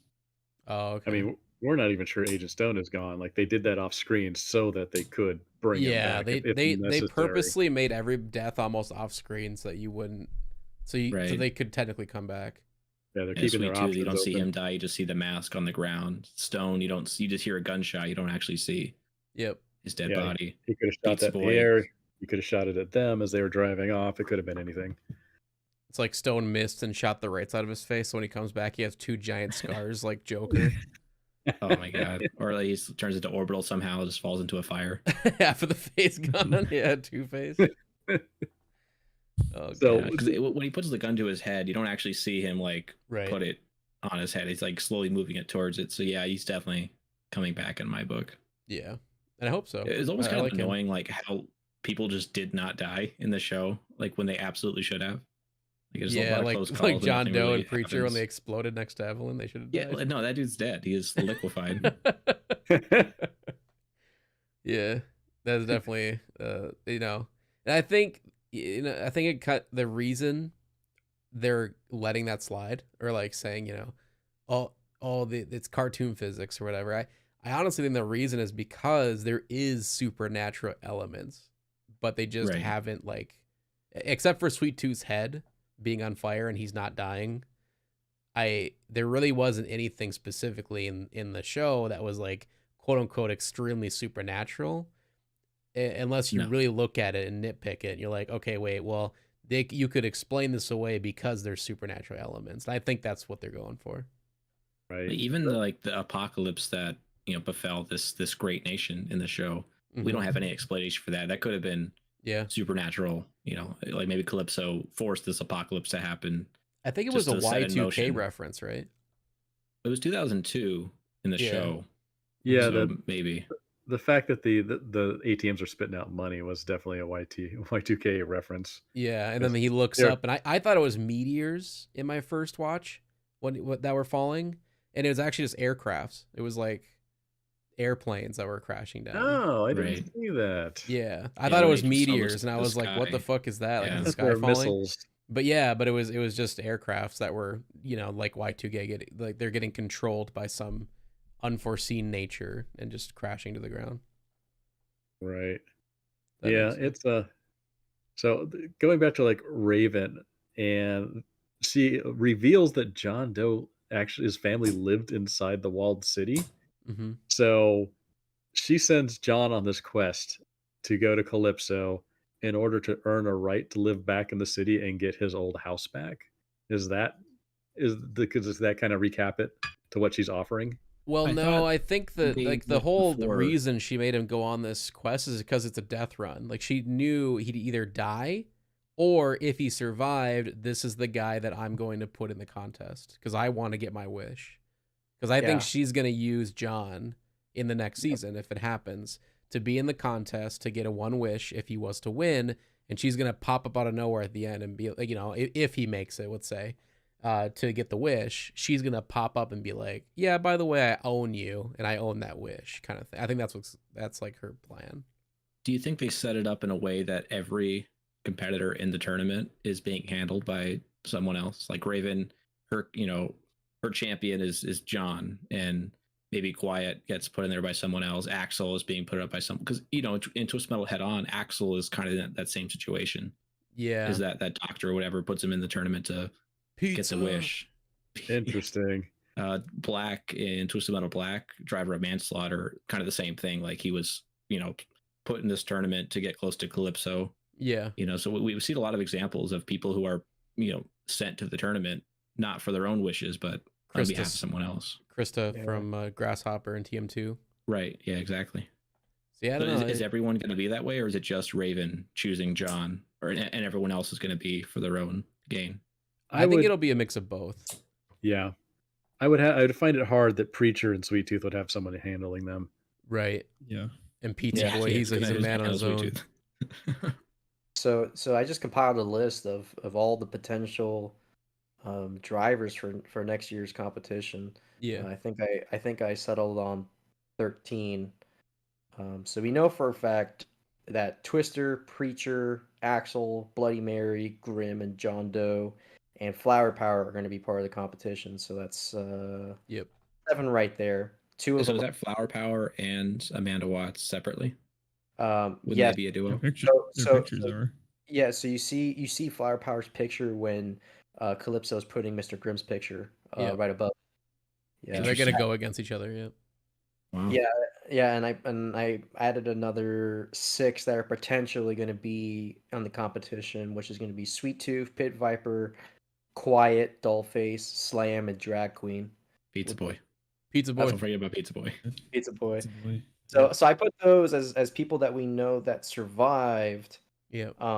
But again, there's not enough information to make a confident statement that they're going to be in the competition. Yeah, I mean, if they're going to do another season, Sweet Tooth's definitely going to be one of those people. Oh yeah. Yeah, 100%. definitely Sweet Tooth. Yeah. So I will say, like, it's definitely a solid roster for potential contestants, which I think is going to be really, really cool. Yeah. And they'll definitely introduce more drivers as well. I don't think I can roll with the same people we saw in season 1 by itself. I think they need to, Yeah. Well, bring in more people. My hope is that they're bringing in new people, and I'm hoping that they expand more on those that we've already seen, but they just didn't go in depth, like Pit Yeah. Viper, for example. Right. Mhm. Yeah. There's I only feel so like- much they can fit into a season. Like, they can only do Right. so much character development. I want to Oh, see yeah, how Jason Pizza was Boy already- became the Pizza Boy. Right.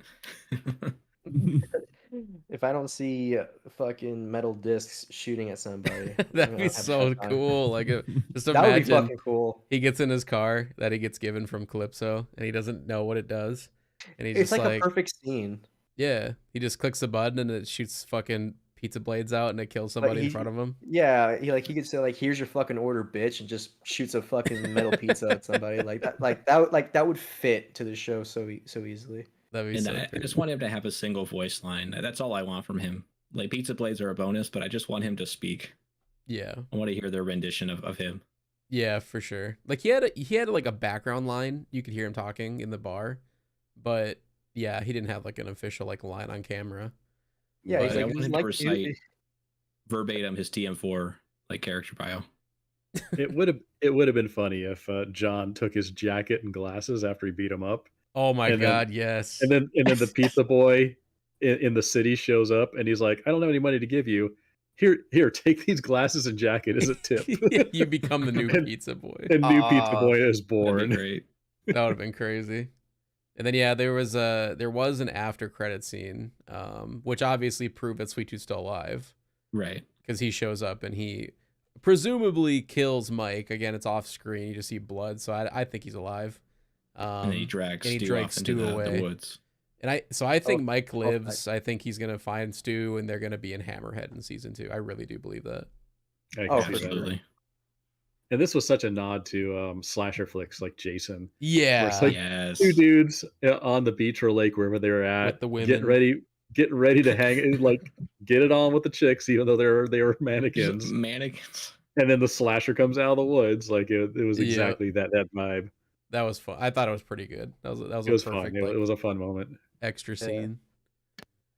So yeah, I think what should we just go through each of our like out of 10 ratings, I guess, for the whole show? hell yeah, 1 through 10. How does everybody rate the show? I would give it a solid 7.5 to 8 out of 10. Yeah, I'm going solid 8 out of 10. Yeah, I would say probably like 7.5 or 8. It's definitely not above that, but Yeah. No, it's not perfect by any means, but it's what it needed to be. Yeah. Yeah, I would say 7 to 7.5. I would say if you're watching this series for the first time, it could definitely be 6.5 to a 7 out of 10. Mhm. But if you're a fan of the games previously and you watch this, it's a solid 8. Like I think it's very enjoyable for people who are already fans of the show. Yeah. Definitely. Yeah. So many references, so many kind of nods to the games. Like in terms, I felt this way when I finished seeing it, but like in terms of being an adaptation of a video game, being a live show, compared to how many other shows have failed, like I'm still salty that Halo was kind of meh. Yeah. Oh my god, it was awful. But like they did such a good job for Yeah, for they the budget and for what they were allocated and for the time. Yeah. It's yeah. definitely not like Last of Us, which that show everybody loved, but in terms of like pure fun, enjoyment, explosion, and just having fun with the characters, it's a really good show that I would always recommend people to watch at least once.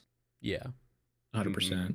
Just go Yeah, in and with I an think open just- mind and be ready to just enjoy, just have fun. Just turn your mind off for, a couple hours, binge watch it if you want, and you'll have a good time with it. If you go into it with a serious mindset and you're expecting Yeah. some fucking Grammy work here, or some type of Oscar winning performance, you're not going to get it.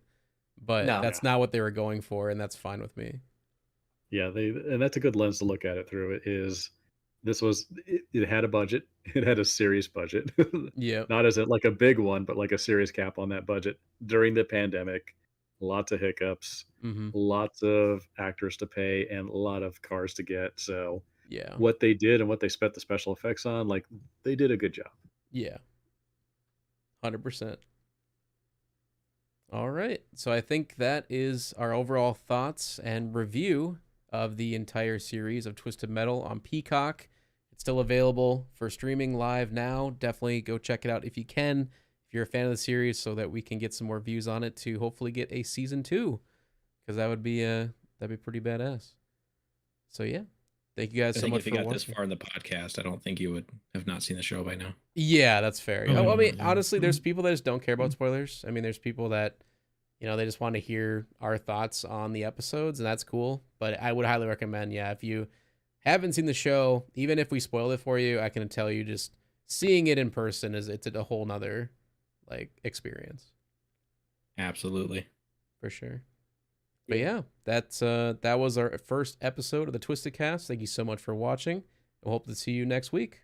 Have a good one, everybody. Have a All good right, night. sounds good. Thanks for being here, guys. Have a great night. Thanks for watching.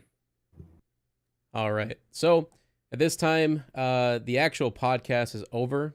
So this will, of course, be uploaded to the channel so everybody can go and watch and listen to it whenever they like. And then from this point on, at the end of every episode, I think we'll just kind of go through a quick Q&A. So now we can actually read the chat and then answer any questions you guys may have had throughout the podcast. And I did want to say thank you to everybody who's been sitting here for 2 hours with us. It's been an absolute pleasure. And it's been a lot of fun. I guess, what did you guys think about it? Did you have a good time? Oh yeah. I mean, I hope that everyone else had a good time. Yeah, it was good. I enjoyed it. Next time, probably talk about what next time. I think next time, since we didn't get, so I had 3 points down originally of what we were going to do in this episode, but it just, we went way too in depth with the show, which is totally fine. I think it ended up being a good episode. But I think next time we could probably just go over our season 2 theories and actors and characters we would like to personally see in a season 2, maybe, and then just go from there if that doesn't take up the whole time. But yeah. Oh, and Jake said I just missed it all. No worries, man. That's the whole thing. That's We're gonna all have good. it uploaded to the channel, so if you guys missed the stream, you can watch it whenever you like. It's free. Don't have to pay no money for it. So Yeah, no of paywall. course. Paramount Yeah. if you're in Canada. Oh, that's right. Yeah, Nico. So yeah, I forgot to mention that now in Canada on Paramount Plus you can watch Twisted Metal.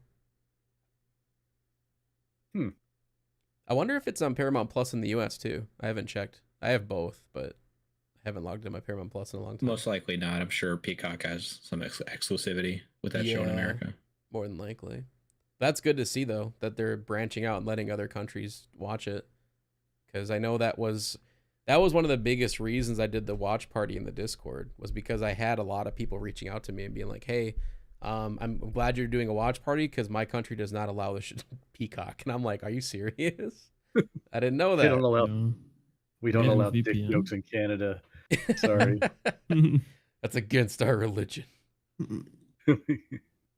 I will say Twisted Metal leaned hard until like a lot of kink and dick jokes and just a little over the top in that area for what the series is supposed to be. I I agree. enjoyed the montage of John Doe when he first got to New San Francisco, where he got all the containers that he was talking about. He saw the container store, just loved the idea. But he's Yeah. drawing dicks on the toaster strudels. They had Just to stick over a and dick over in again every scene. day. It's Yeah. I did like the scene with him trying to learn how to ride a bike, though.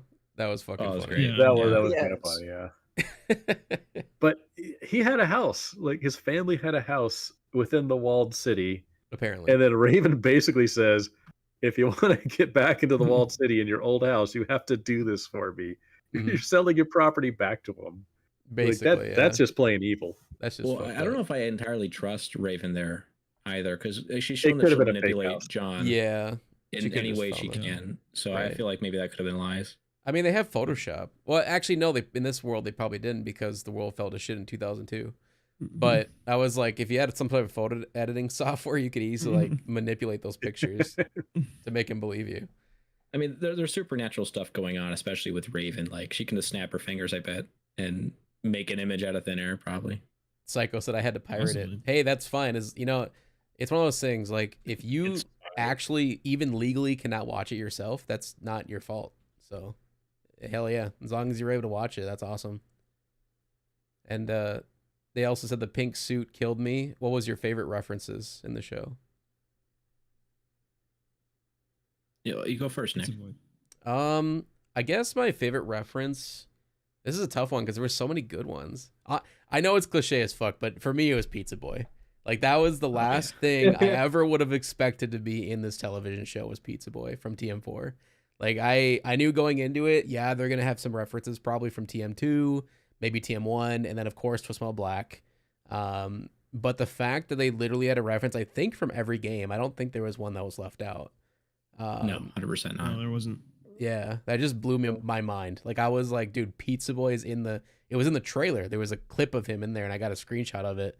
And I was so excited. I was like, that has to be Pizza Boy. Like the giant puffy coat, the sunglasses, the blonde hair. Like there's no fucking way. Yeah, Pizza Boy and Drag Queen just fucking chilling, talking. It's like, the family's back. Here Yeah. we go. Felt great. Good feels. Mm-hmm. Yeah, Harold as well. Yeah, I fucking love Harold. Harold was Harold was a great. great call of the first game. Yeah. A paper bag. Can't be serious. It was the I paper almost wish bag. they- Was that actually in the written ending in TM1? Yeah, crazy to hear all the wacky lunch sack. Oh, it was. Okay. I was Yeah. wondering if like maybe that was only in the lost endings. I'm like, that's a really deep cut. Like, that's a huge like Easter egg for someone who's played the game. But yeah, I never like actually read all the endings of TM1, so I wasn't sure if it was actually in there. Yeah, that was a story from the beginning. That's And it's great. still a deep cut. I mean, Yeah. I don't think I think Twist Metal 1 sold among the lowest in the series. So statistically speaking, it's probably been played the least. Yeah, true. So I Oh. loved all the references, all the deep cuts, because they could have just done, like you said, Twist Metal 2 in black and called it a day. Yep. No, they dug That's deep. what I was Will expecting. Harold compete in Twisted Metal? That would be great. I wish they leaned more into Harold, where like when Sweet Tooth jumped out of the truck and said, "Harold, take over." Like if the truck kept driving and did a couple maneuvers and then fired off some missiles, Oh my like did a God, I would- donut, that would've like been he was great. driving, it would have been hilarious. It just starts spinning out and doing donuts. Oh my god, that'd be great. It becomes his own character. Yeah. It's so good. What was your favorite reference? Oh, I think Dave already said his favorite reference. Of course, Oh. the small bro. Hammerhead. Yeah. Hammerhead Drag Yeah. Queen small on a- brawl. Drag Queen Yeah, on a easy. pole. Yeah, I Drag mean Queen that's on an easy one. Like they took a character and the RC car and that was one of the most hated and least selling character or least selling games in the franchise and put it in the series. So I was pretty happy about that. Yeah, that was awesome.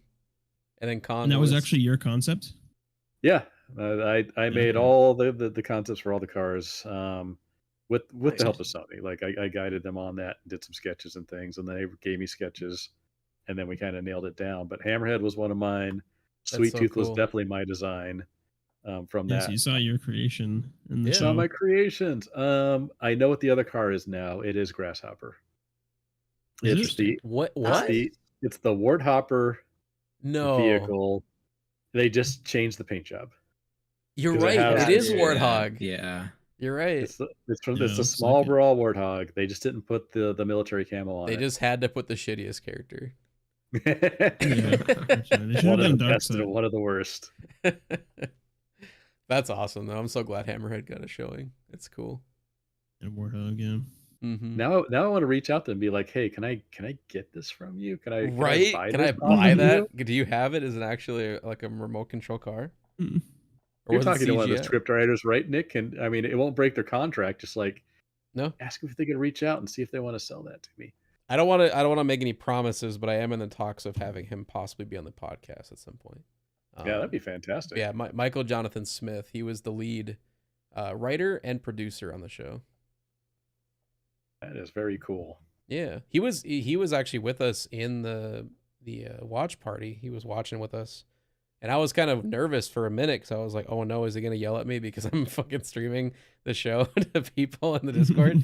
But there then was he some started talking in the chat, and he was super nice, and he was like giving like behind the scenes stuff, and I was like, "Oh shit, hell yeah!" Oh, nice. Yeah, it's I know there's some spicy comments during that too, so I'm sure you were a bit nervous there also. Well, Yeah. it was one of those, and I kind of want to bring this up too, I guess, just because people are here still watching. And my whole thing was like, I didn't mind if people had critiques on the show. You know, like obviously not everyone's gonna love it. Like if you have legitimate feedback or criticisms, like I don't mind that. That's fine. But there was at least two people. There was one specifically where he just kept over and over again making the same complaint, and I think it was about like the lack of car combat. He's like, "This is a snore fest. Where's the car combat? Snore fest." And it's like that's not constructive criticism at that point. You're just hating, and if you Yeah. hate it, just why are you here? Or just shut up, just be quiet. So I timed them out, and they left the Discord. And it's just like, well, I mean, if you're gonna keep hating over and over again, like, yeah, you're gonna get timed out because that's just rude. But Mhm. yeah, and then there were some people that were kind of like, there was another guy he got mad at me because I timed that guy out, and he was like, he's just being honest. And it's like, well, there's a difference between honesty and being an asshole. So I don't know. I just Yeah. felt that was kind of mean that, you know, especially they knew that the producer was there because it was after he was talking in the chat that the guy started saying all that stuff. Yeah, Yeah, that's interesting. fucking grimy. Yeah. I mean, and even if you are like a massive car combat fan, you can't expect the entire series to be car combat. Like Oh, it'd be financially, that boring. is not possible. Like- Like, do you know how many cars you would burn through doing that just for all the stunts? Right. This would It would be get boring too as a viewer. Yeah, it would be a bad show. it would have been boring. It's You would have really blown out your boring. entire budget in 2 or 3 episodes. Period. Like, Right. there's just no way around that. Yeah. And I Yeah, think like- a lot of people forget it's a TV show. It's not a Yep. game. You know, there's no gameplay involved. So it's all about character development and making you care. And it's like, how do you make someone care if it's just action 24/7? Right. The action should punctuate narrative, Yeah. you know, to make it more impactful, not be the narrative. Right. You know, if it was just constant visual stimulation, like eventually, like it becomes stale. Like Well- like Kong said, it'd be boring. Yep. Yeah, and then that much car combat, you're killing off all the characters, and you're constantly cycling new characters to do character development for. It would have been a mess. I mean, you guys are right. Yep. Oh, someone in chat is saying, "Damn, yeah, TM Small Brawl should have made RCs for sale as merch," and I was just like, I would buy all of them in triplicate. Yes. I've said I since would've- day one I wanted that fucking Mr. Slam RC car in the commercial. Oh yeah. That'd have been so So cool. I have all the original Twisted Metal or Small Brawl car models and textures. And one day, once I get some time, I want to rebuild Sweet Tooth, which is my Yes. original design, and then 3D print it and see if I can actually make it into a real RC car. Oh, do that'd that be on- so amazing. cool. Do that as like a YouTube video. Yeah, like a Yeah. project, like a compilation of you building it. Oh yeah, it'd be a hell of a it'd be like a year-long project, but it would make a good video. It would. That'd be super cool. Maybe you can sell it to the TV show. They'll actually use it. Yeah. Oh yeah. $10 Oh, million, God, please. right. Yeah, I wish. That would be great. Pay the stuntmans, the actors, cars, and the cameras. Yeah, that's another thing too. Is I could see, and Michael did what's the word? Like he did say or show that like they use a lot of practical effects in the show. There was a lot of actual practical vehicles they exploded and destroyed, and it honestly shows. Like the CGI was definitely shoddy in certain scenes, but there was a lot of scenes where there was practical vehicles like flipping and shit, and I thought that was really cool to see. Yeah. So I think I remember watching. They had a video Peacock released last week before, about like how they built the vehicles and used it in the show. I Mhm. think they said they had 3 versions of every car ready to go, just in case like one of them Died was or destroyed. Yeah, which is absurd. Like the people behind it building those cars, like they actually made Sweet Tooth's truck and Roadkill and Evelyn. Yep. Like those were real cars that were functional. It was amazing. Yeah, that's crazy. RC car from 4 ends up being a hamster being the driver. Got to add some mind-blowing twists. Oh my god. Dude, if they had microblast though, that'd be like the biggest deep cut from like a TM game.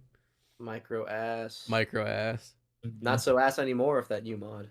For real. That shit's crazy. Can't have a But I show would that's like all to see combat.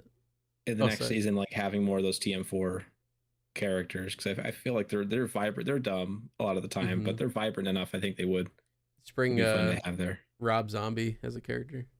Yeah, there was 0 Rob Zombie the whole show. I was surprised. I'm He sure they Yeah. didn't play was a single staple. song. Yeah. Yeah, they would have played one song at least. What's really stupid is on the official fucking original soundtrack for the game or for the show, the first song on it is Dracula by Rob Zombie. Where do you see that? I think official- I think they added to Spotify. I can't remember. Michael sent it Interesting. to me, and he said, "Here's the original soundtrack if you want to like download it." And like, yeah, the first song on there is Dracula by Rob Zombie. I'm like, this wasn't even the show. Right. Like, why is it on the playlist? It should have been in the show. Interesting. Yeah. I wonder if they had one of those deals where every time it's played, they have to give a residual, and they didn't want to do that. Oh, yeah, that's could be. Yeah, that's true. I mean, Because they I got some think- pretty big songs, I thought.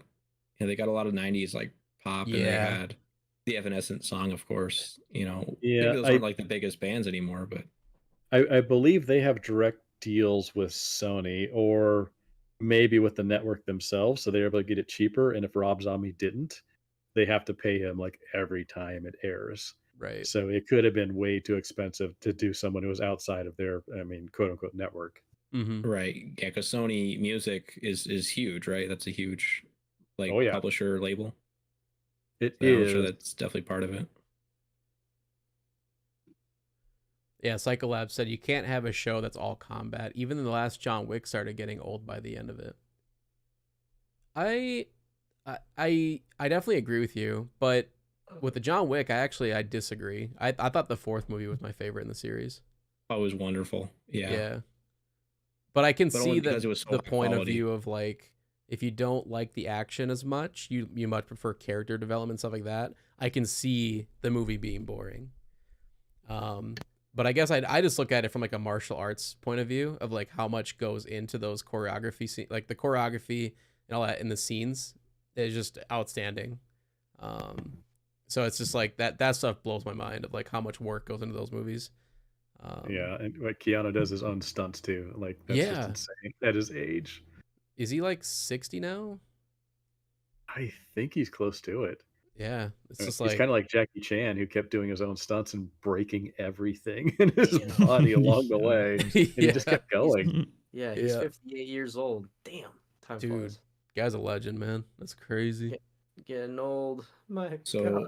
I'm reading here there is the Twisted Metal soundtrack with a song called "Chased by a Clown," hmm and I don't remember that being in the show anywhere. I think it actually plays in episode 2. Somebody told me because that song was on YouTube and somebody shared it in the Discord, and I like went and listened to it on YouTube, and somebody in the comments said, "Yeah, this is in episode 2. I think during the chase scene in the desert. Oh, like that carnival music. I believe so. But that song goes I hard, see. by the way. It sounds like it's straight out of TM2. That's awesome. Yeah, it does. The album art for it looks pretty gnarly, man. I'm into it. If you guys have Mhm. seen that, Yeah. try to share it to the Discord. Maybe you could put it on the stream because it's I mean, high quality stuff, man, all around. Oh, is Yeah. it the OST wallpaper that they use with the Yes. spoof? Oh yeah, I was actually digging it pretty hard as I'm listening to it. Why is it not a picture? Okay, maybe I can't. Maybe I'm just bad at technology and I can't share it. Nick, did you notice the hidden driver in the tournament chart shot in front of the Baconator? Wait, what? Just kidding. Okay. It's a joke see from that. a previous stream. I made a create a car in TM4 called the Baconator. I was like, wait, no way. Like, what? They actually had a character, the Baconator. That'd be amazing. The show writers are watching you to figure out what the next season's going to be. Honestly, I think it's one of those things where it would be smart to like take content creators like not mine, but I would think like other content creators like maybe even like Tactical Bacon or really any of the people that are getting a lot of eyes on their videos. I think it is smart probably to look at their content from time to time if you are making a show or a game based off what they're doing full time. You know, just to get maybe their community's feedback or see like what they like and what gets eyes on them kind of thing. I think it's smart to use content creators nowadays more than ever to get your own stuff to be better, I suppose.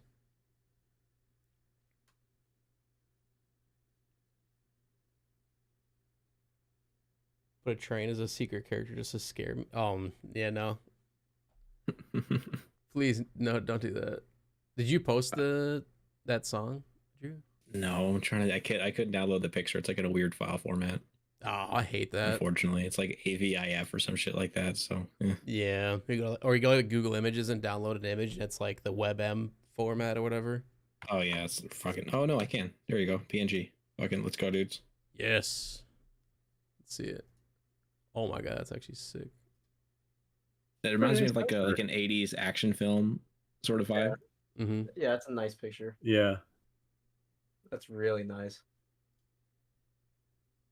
Like again, we're just describing a picture Oh, it is. on an audio format. Are you gonna put it in the podcast in the center? Trying to. For some reason, it went to like the wrong. There we go. You can kind of see it's a weird image format, but I kind of wish Agent Stone was bigger than John Doe and Quiet in this image, because those two really did steal the show. Oh Mhm. yeah, definitely. Yeah, and at first I didn't like Sweet Tooth's truck, like the way it was depicted. But by the end, I think I did actually enjoy it because they did take a lot of cues from TM 2012. But the head on top kind of threw me off. But I think the way they used it with like missiles coming out of its every hole, I thought was neat and clever. Yeah. Yeah, I feel like that scene sold it to me. I feel like he's going to get a new truck if there's another season. That they're Yeah. going to Probably. go through a couple of them. Him and Harold are gonna build a brand new rig. Well, yeah. I mean, it would be cool if he builds a new one that turns into a mech, like it becomes a robot sweet Yeah. bot. Did his truck explode at all from that car combat scene, or do we just see it veer It off? was in the cliff? implied.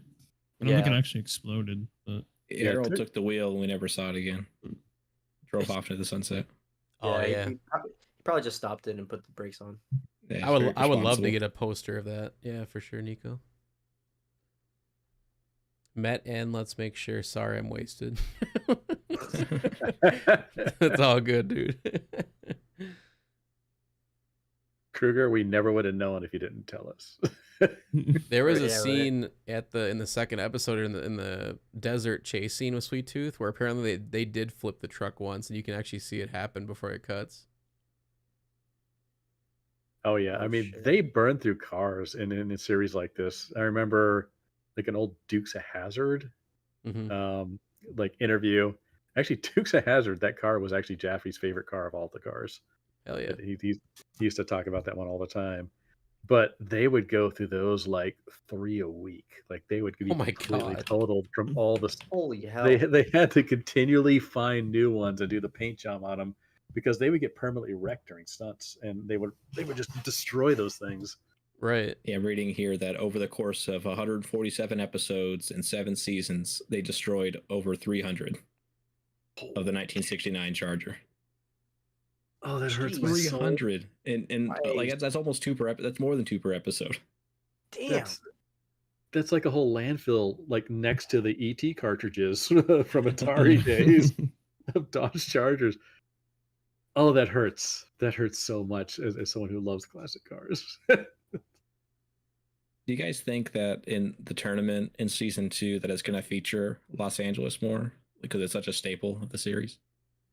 Yeah. I mean, if they wanted to make it like the first game, Well, it would so probably it's World be Stars, right? first game. with this world they There's only made. Los It's probably Angeles. just going to be called like New Los Angeles or something, New LA. Yeah. I doubt they will. I don't understand geography especially well, even though I should, being on the West Coast. But the OC is Orange County, Mhm. right? Yes. Orange County is near LA, or no? It's about an hour and a half south of LA. Okay, so that OC was not LA. Yeah. Okay, No. so LA can still exist in this universe. Yep. Yes. Okay, great. Possibly. I want to see it. I doubt that they're going to actually film it there. It's cheaper to film in other locations like Louisiana, which they did a lot of their filming for. Right. Here they have to get a bunch of extra licenses. They got to pay off, Teamsters, if I just want to throw it out there. And the guilds here a lot more money to film in LA. So there's a much more incentives to do it in southern states like New Orleans, Georgia, Louisiana. Exactly. You Yeah. nailed it right on the head. Yeah, but I mean, I think like filming in Louisiana the way they did, I think they were still able to portray a lot of differing in various environments. Yeah. I mean, they all do. kind of look samey, because it's just like thick, foresty swamp stuff. But Yeah. overall, I thought they did a good job. I agree. Yeah, and you could just say it's Yeah, that's right, post-apocalyptic, and the environment has changed. This is Right. this is now LA, and we got swamp water everywhere. Swamp water and swamp ass. Like Chicago, I thought they were able to show that in a way that was right, but also cheap, where it's just like a infinite wall stretching in every direction, Hmm. and then just in the background, just some buildings. Like you can do cheap cities that aren't Louisiana. It'd be nice if an earthquake hit LA. Wait, God. what do you mean, like in the show, or Pretty. Like, I Isn't would that hope they how it happened recreate- in Twist Metal 2? yeah, Twist Twist Metal or Twist And 3 3. was the Twist Metal earthquake. Yeah. 3. Yeah, the earthquakes. Yeah. yep, But I would like to see them, like the arenas used in the show, to be like recreations of what appeared in the games. yeah, So maybe they do have like a Washington D.C. because that'd probably be cheap enough to build, where it's just a rectangle with like walls and turrets. I wish we got to see more of a battle at Thrills and Spills. Oh, that's right. That was Mhm. Thrills and Spills. Yeah, Yeah, I got that my second time around. I was like, oh fuck, that's so great. yep. Nice little. That might have been the only 2012 reference I can really think of. Thrills and Spills, and then the Watkins. Watkins Storm. Harbor. That's right. Yeah. There was another one. I'm trying to think though. I mean, Collington pointed out the Mr. Grimm helmet was a reference. Yep, that's what it was. from Yeah, Twist Metal 2012. I noticed it when I played the game. I didn't beforehand, so I forgot. when I if saw they're gonna it go to looked like, but- LA, maybe Thumper will appear. Yes, we Oh want yeah, Thumper needs to make an appearance. Thumper, Thump it Minion, up. Mortimer, No Face. Those are some people that I would really dig seeing. I don't think they would do No Face. It would be too dark. It'd be too. Well, I think they could do it in a funny way. Well, maybe Really? it's not like it's grotesque. They just find some way to. If Mr. Slam can have a giant, like, destructive wrecking ball penis, I Yeah, think they can make No agreed. Face into something. Mhm. They Yeah, could maybe. literally go a Halloween mask that looks like that they could take Right. Yeah, off. he came if out of they wanna go Halloween super Land or something. Yeah, dark. Club Halloween Kid. Land. Yes, Club Club Kid Kid. versus Pizza Boy. Oh my god. Hell yeah. 12-pack in a headless driver. Yeah. Yeah, Pizza Boy swap pack now. It's just Pizza Boy. I know if there was a No Face, like they would have to make the joke, like, how are you even operating this motor vehicle with like? Mhm. I'm No gonna senses. be honest. I have no fucking clue. You could do it in a funny way, yeah. How are you talking to me right now? Oh, it's telepathic. It's telepathic. How are you talking to me right now? There's somebody else. What was it? Trying to read through the chat. Oh, where was it? There was a question that I wanted to answer. Oh no, it was a Thumper. Do you guys think if they added Thumper in the show, would they have a flamethrower special weapon or like the boombox special weapon? I think flamethrower would be Flame. more visually appealing. Yeah. I'm trying Flame, to for think what's sure. financially doable here. Well, I think the I'm gonna lean boombox towards one would be flamethrower. financially. The boombox would be more financially. I would disagree. yeah. I think the flame would be a lot easier to make I whether agree. it's CGI or they could probably do it practically. I think But- even practically. But whereas if it's the boombox, they would have to have CGI like sound waves or something. Like Exactly. Right. Yeah. Maybe. Yeah, you'd It's not, I have mean, it's not gonna be like John Torque, but it's not gonna be Base like, quake. even the ground. He's quick. the whole Little ground game just reference. ripples Flamethrower away. look cool. Yeah, I mean, it'd just Yeah. be so cool to see a pink lowrider just shooting fucking just a flamethrowers at a car. I Oh, that'd be I amazing. Yeah. I would That- think it'd be That'd be cool as cool. fuck to be like on hydraulics and it's slamming the ground, creating like shockwaves like the John Yeah. Torque. If money was no Could be. object, yeah, absolutely. Yeah, that'd be Yeah, that would be crazy. fun. Yeah. That'd be good. I I'd mean, like to see get Minion that, come back though. get that low rider reference. But I want to see the Apocalypse 9 Minion, not the Devil. 'Cause I think Apocalypse 9 would maybe. fit in that universe, like another cult, another gang. I think that would make the most sense. Because I don't think the demon, if Mr. Grimm's probably going to be a stuntman. Yeah, Yeah, I think it'd that's- have to be. He can't be the literal Grim Reaper. I think it'd be Yeah, it's cool if too it much was money. though. Yeah, it's too much money though. I don't think they'd. Well, be able to. not if they fucking pull another pull out of the lost endings of Twist 101. Just have it where it's a cheesy Maybe. fucking stick arm. Owner. But Yeah, the fake skeleton arm. I mean, I That's don't know. like their the budget only could go up. reference to that he's an actual skeleton. They Their don't Just budget show a his really could skeleton. go up because how popular the show has become. Yeah, I think it's a possibility because the show is like stupidly popular. yeah. How well is Um, it doing right now? I haven't been tracking that very well. It's It one of the top shows on Peacock. Definitely it's top 3 on Peacock still, but I also know that it was also out of TV streaming television shows in general. I think it That's was the like one that number 2 most engaged online for like a week straight. Oh, that's pretty good. Yeah. Yeah, I mean, saying it's the best on Peacock isn't Isn't huge, saying but a whole like lot, yeah. overall across all the streaming network, then yeah, that's pretty good. Yeah, it's had a lot of community like online engagement, which is awesome. Because like, to be honest, though, like with TV shows, it's pretty rare when you see a lot of people tweeting about it, you know, or like having conversations about it about a show, unless it's like Stranger Things where everyone watches it or something like that, Right. Yeah. Or Last of Us. or Last of Us. But I feel like, you know, most TV shows they can be good, and you know, people are like, yeah, it's a good show, go watch it. But you don't really see people making memes out of them or like, you know, it's where it's a big community like conversation piece. Where I feel Twisted Metal has really taken off in that regard. Like I've seen a lot of random tweets about Twisted Metal like every day. We've seen like big creators talking about it, you know, like Moist Critical and Jeremy Johns did a video on it. And a couple other big YouTubers have made Twisted Metal reviews. So it's like the Yeah. fact that it's reaching those people and they think it's gonna get views to make videos on it, like that really speaks volumes. Moist Critical? That sounds Yeah. dirty. Yeah, that's the whole point. Like, so his real channel I think is Penguin Zero, if I remember right. Yeah, I've heard of penguins, yeah. Yeah, but like he goes by Moist Critical as like his online persona. This is like a joke. Yeah, God. but And it's, someone in chat pointed out the audience score was 95 on Rotten Tomatoes, like the aggregate website, Yeah. Yeah. which I think Yeah. is super. I think the critical great. score is pretty low. It's like in the 60s, but But The Fuck the audience critics. people They don't actually know what they're watching the talking show. about. yeah. the critic score never matters for anything. It just depends on if something appeases their agenda or not, and they'll just Yeah. bash it or praise Or, it or if they're paid to depending on rate that. it.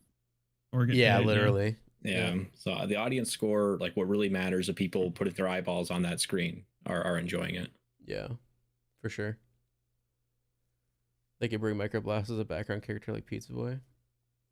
How would they do that? Like just have like a little leprechaun guy with like a fucking striped, like he got out of jail suit. I mean, they put in drag queen, so they're gonna do it. They Like could find they a way. they could do it. Yeah. Yeah. Peter It would Dinklage. fit their humor, I think, to have like a little leprechaun thing running around. Peter Dinklage. guest Oh my appearance god! as If they got him Microblast. for like a background character, imagine It's just like a 2-second cameo, but he's called in for that. that'd be so funny. It would be so good. Oh my god. I would like an episode where they're just roasting all the stories from Twisted Metal 3. all the Mhm. characters and stuff. I don't know. Maybe they stumble across a copy of Twisted Metal 3 or something, and they're like, Flower Power sees herself. I want to Just see rips on it Augur for like an hour. make an appearance, and he's got a small dick, so he's got to fight Mr. Slam's big dick. And then they join forces as Super Slam and Super Yeah, Augur. they join forces. The Construction Brothers. They're called Yin and Yang. The new characters for the series. Hell yeah. Garden gnome decoration microblast. You see, that'd be an easy way to make a background appearance, like a Easter Oh egg. yeah, It's like, definitely. yeah, garden gnome that looks like microblast. That'd be so funny. Because I mean, he turns into a statue at the end of the game, so Yeah, they could do that easily. that wouldn't be too far fetched to like have him as a background statue. I would like to see maybe when we find Calypso if he has some like I don't know, secret underground lair Mhm. or something that maybe he has like a trophy case full of like people he's fucked over in various ways. Yeah. And in his trophy chest, it's just like a little figurine of Microblast. Yeah. TM3 elitism moment. Yeah. Yeah. It Someone shows his says under. Danny DeVito as Trash Man, which I think is the obvious choice. Danny DeVito as trash, man. Crazy. Oh, that'd be so good. I just imagine Danny DeVito trying to do this voice. Trash is my kingdom. Oh my god. I'm the Trash Wow. Man. I throw trash all over the ring. You know, I think what begs the question is what if we see Charlie Kane in the next season? Because it was never referenced that he was dead or not. Well, It'd be Charlie interesting. Kang that's his dad, right? Right. Yeah. Yep. In the Yeah. taxi cab. Yeah, I guess they That's never okay. showed him die or anything. So he could be alive. No, It's they did show okay. him dead. It was him and his mom were the skeleton. No, that that was was his no. stepdad. That was his stepdad. Oh, Yeah, that I thought the that wasn't stepdad was actually Charlie his for some dad. reason. And, Yeah, and no, even his then, actual those dad skeletons, Well, the think skeletons about could have it. been innocent people, like just to show how fucked up That's Sweet Tooth is. true. He just Like grabbed if- two random yeah. people and locked them up. Right. That's or true. yeah, or that. But I think what would be cool for Sweet Tooth's story to kind of Yeah. expand upon it more is if he actually sees his dad after all these years. Because Dark I like Tooth. to think that Dark I Tooth. like to think that if his dad went to jail, like he's no fucking slouch either. Like there's got to be a reason for it. Yeah. Same with yeah, I mean they could easily bring in at that point Tower Tooth as like the final character they have to fight, right? Or Tower Tooth Yeah. even. I don't know. They could fucking or do you could something get- crazy. Or They could two. do a crossover and have like Pizza Hut as the building. Yes. Oh my God. Just give Tower that all you the could have a Pizza story Boy. where that first tournament does feature Charlie Kane, but Sweet Tooth is unaware of that because I mean that's what happened in TM1, right? Or the other way around. Charlie Kane, when he wins, he was looking for his son or something. And He didn't then realize he Calypso killed his reveals- son or something. He's like, oh yeah, you killed your son in the contest. I think you can have that sort of It would revelation. make sense, yeah. He's just looking for his kid. Yeah, But he doesn't know his especially if kid it's is the Sweet same. Tooth. If it's the story of Calypso's giving the vehicles to all the contestants, so that nobody would know whose car is whose. Like, Right. so yeah, that could be definitely a plot line they could use. And Charlie Kane, he could just be completely oblivious to, his son having turned into, Needles Kane. Yeah, Into Sweet Tooth, so him killing this, weird serial killer clown. Like, oh shit, that was my son. Oops. Matthew Maybe makes a if I good was point around though. more. That they never specifically said that this show's Mr. Slam is Simon Whittlebone. No, he could still make an appearance, So absolutely. they could make a Simon Whittlebone. But it is kind of dumb though, like because then they can't call that guy Mr. Slam. It would be something different. Yeah. The Augur. Yeah. It'd be Augur. Or Augur maybe without the Simon drill. Whittlebone just gets on the back of Mr. Slam and using his giant, massive penis, Oh names no. the tournament. Oh, no. Mm. God. I could see why they gave him a giant dong if his name was Whittlebone. Yeah, They Whittlebone. completely did a payoff, like a play off of that. That's a great joke. Oh gosh. Do you think Minion is on the table? Yeah, Oh, if they 100%. go down the route of yes, we're putting supernatural elements for sure, then yes. Unless they treat Minion as just he looks like Calypso. He They looks could like do a the human. Apocalypse 9. Yeah, the Apocalypse 9 minion, for sure. Yeah. That's what it's the one I really think is going to be part of it. I personally I- prefer to see yeah. like a giant fucking minion like from TM2. I would like to see a demon minion. That would be great. Although I think I don't know if it would fit, in my opinion. Unless they, they do make it very clear, hey, The first season was grounded. The second season, off the fucking rails. Unless they make him the boss. Like Yeah. At the end. That's the Right. only thing I could think of. It would fit for like you get your wish after you defeat this monster. Yeah. Right. Yeah. And Phantom, like, so they say that Mike died. I'm so sad, right? No Mike and Stu in a monster truck. But that's the thing. They never showed Mike when the blood hit the wall or whatever. It could have even been Yeah. Stu. He could have cut Stu's arm and he drug him away. So I think Mike is still alive. I think he's gonna show up in season 2 and they're gonna be in the monster truck. Mike's gonna be Axel. That's what I said. Axel. He cut off his Oh my hands and gosh. made him into Axel. I wonder how they're gonna handle Axel and Mr. Grimm. Because their mortal fleshy bodies are exposed in their Yeah. vehicles. So like Maybe- one stray bullet, they're out of the tournament. Well, that's just the magic of CG. Is you never show a bullet hitting. Maybe what they could do is give Axel like a helmet that's bulletproof, give him like a vest that's bulletproof. He has to be shirtless. You can't have Axel with the shirt on. It would That's defeat true, the whole yeah. purpose. Yeah. Give him a speedo. Maybe you know Yeah. what they could do is they could treat it like Wolverine kind of an X-Men where he's got that underskin like metal. There you go. Yeah, I don't good. know. Like he's a So freak. it could be like, one complete machine. Yeah. Yeah.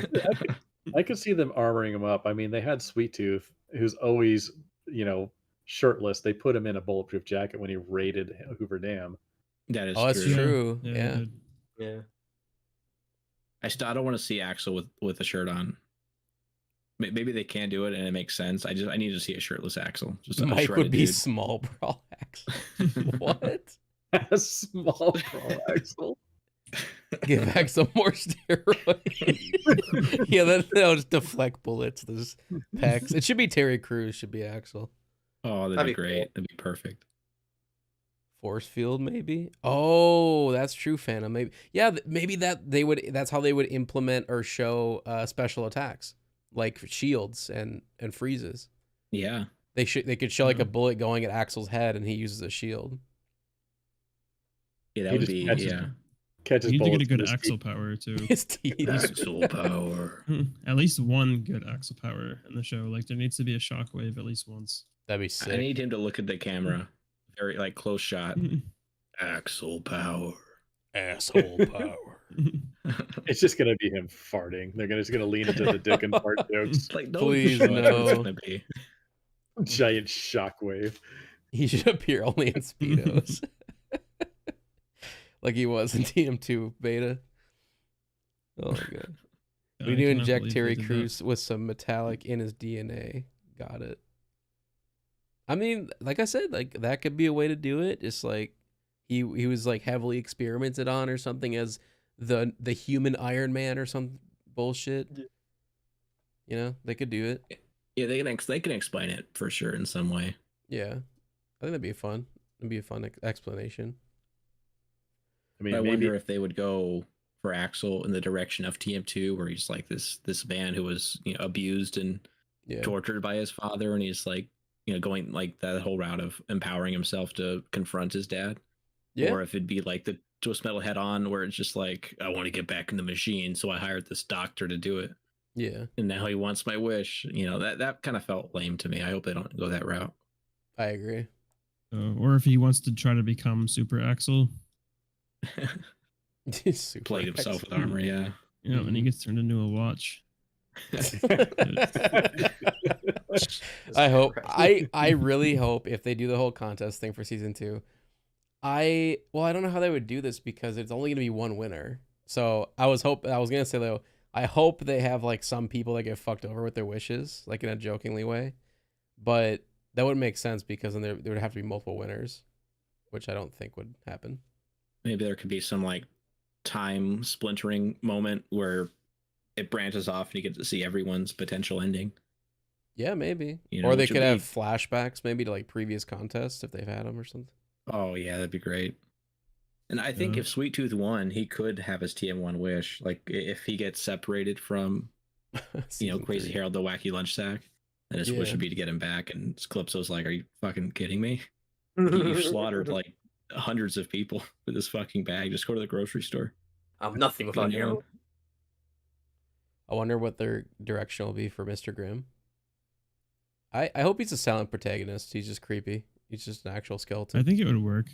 Yeah, if he's like this Stuntman. mysterious enigma, yeah. Yeah, it's Or like the 2012 know. Stuntman. this crazy Yeah. fucking guy is on a motorcycle in the middle of a Twisted Metal contest. Like, I'd be Yeah. afraid of him. I would like it if they kept it sort of hidden if he's the Grim Reaper or not. Yeah, same. You know, so like you don't know, is he a stuntman? Is he the Grim Reaper? Is he just, you know, some cannibal Vietnam veteran? You don't know. Kind of like how they treated Death in Final Destination with Tony Todd. Have you guys seen those movies? I'm not familiar.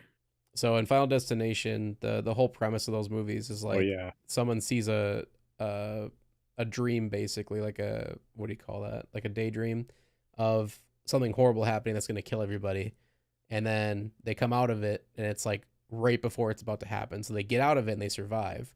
And then through the rest of the movie, they start dying one by one in horrible ways because they were meant to die in that catastrophe.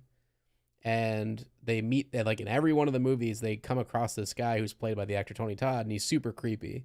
And he basically tells them like the situation of how death works and like how their death has a design and like you were supposed to die and blah blah blah blah.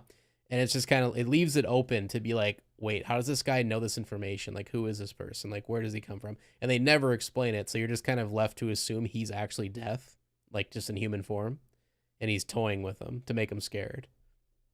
And so I think they could do that with Mr. Grimm, where like if he actually is the Grim Reaper, he could just be, you know, like a regular person, but he could be an enigma to where he says things and, you know, acts in a certain way that makes you think like, is he the Grim Reaper? I don't know.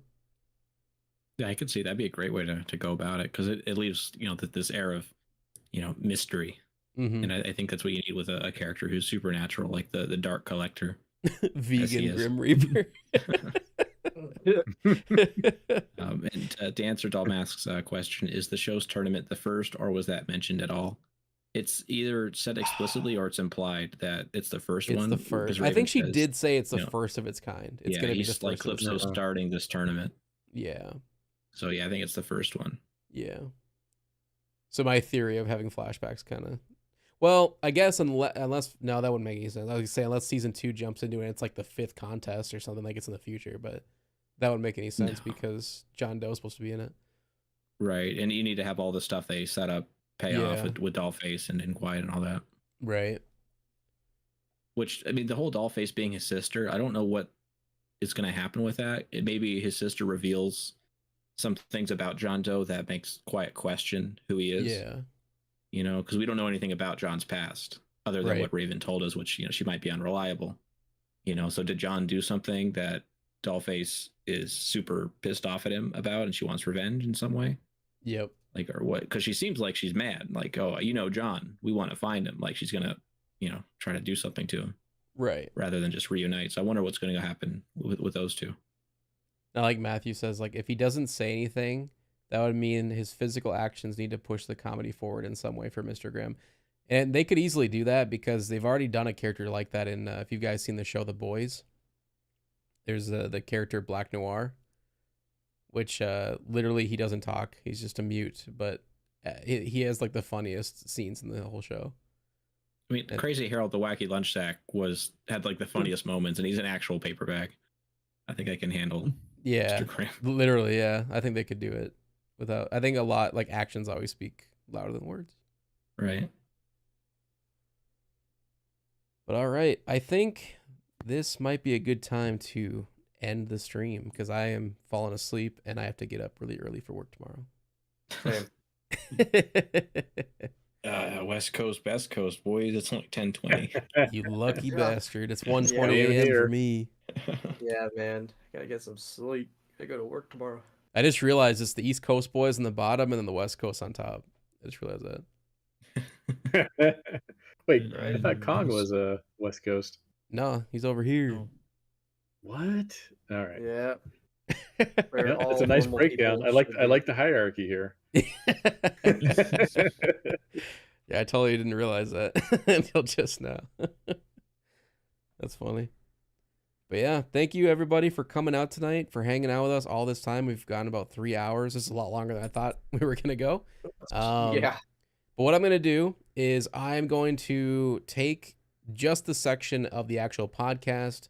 I'm going to take that out of this stream and I'm going to upload it as its own separate video tomorrow on this channel. So if you did miss, any parts of the podcast, you'll be able to get it there very easily and it'll always be available. And of course, this entire VOD will be available as well. So yeah, I just want to say thank you to everybody coming up for our first episode. This is a lot of fun and hope you're excited for next week because we'll be coming back on Saturday. Yeah, thanks for joining us. Thanks for having me. Yeah, And for the people that have Appreciate been here being the whole here. time, especially. for real. Yeah, seriously. Guys are legends. Legends. All right.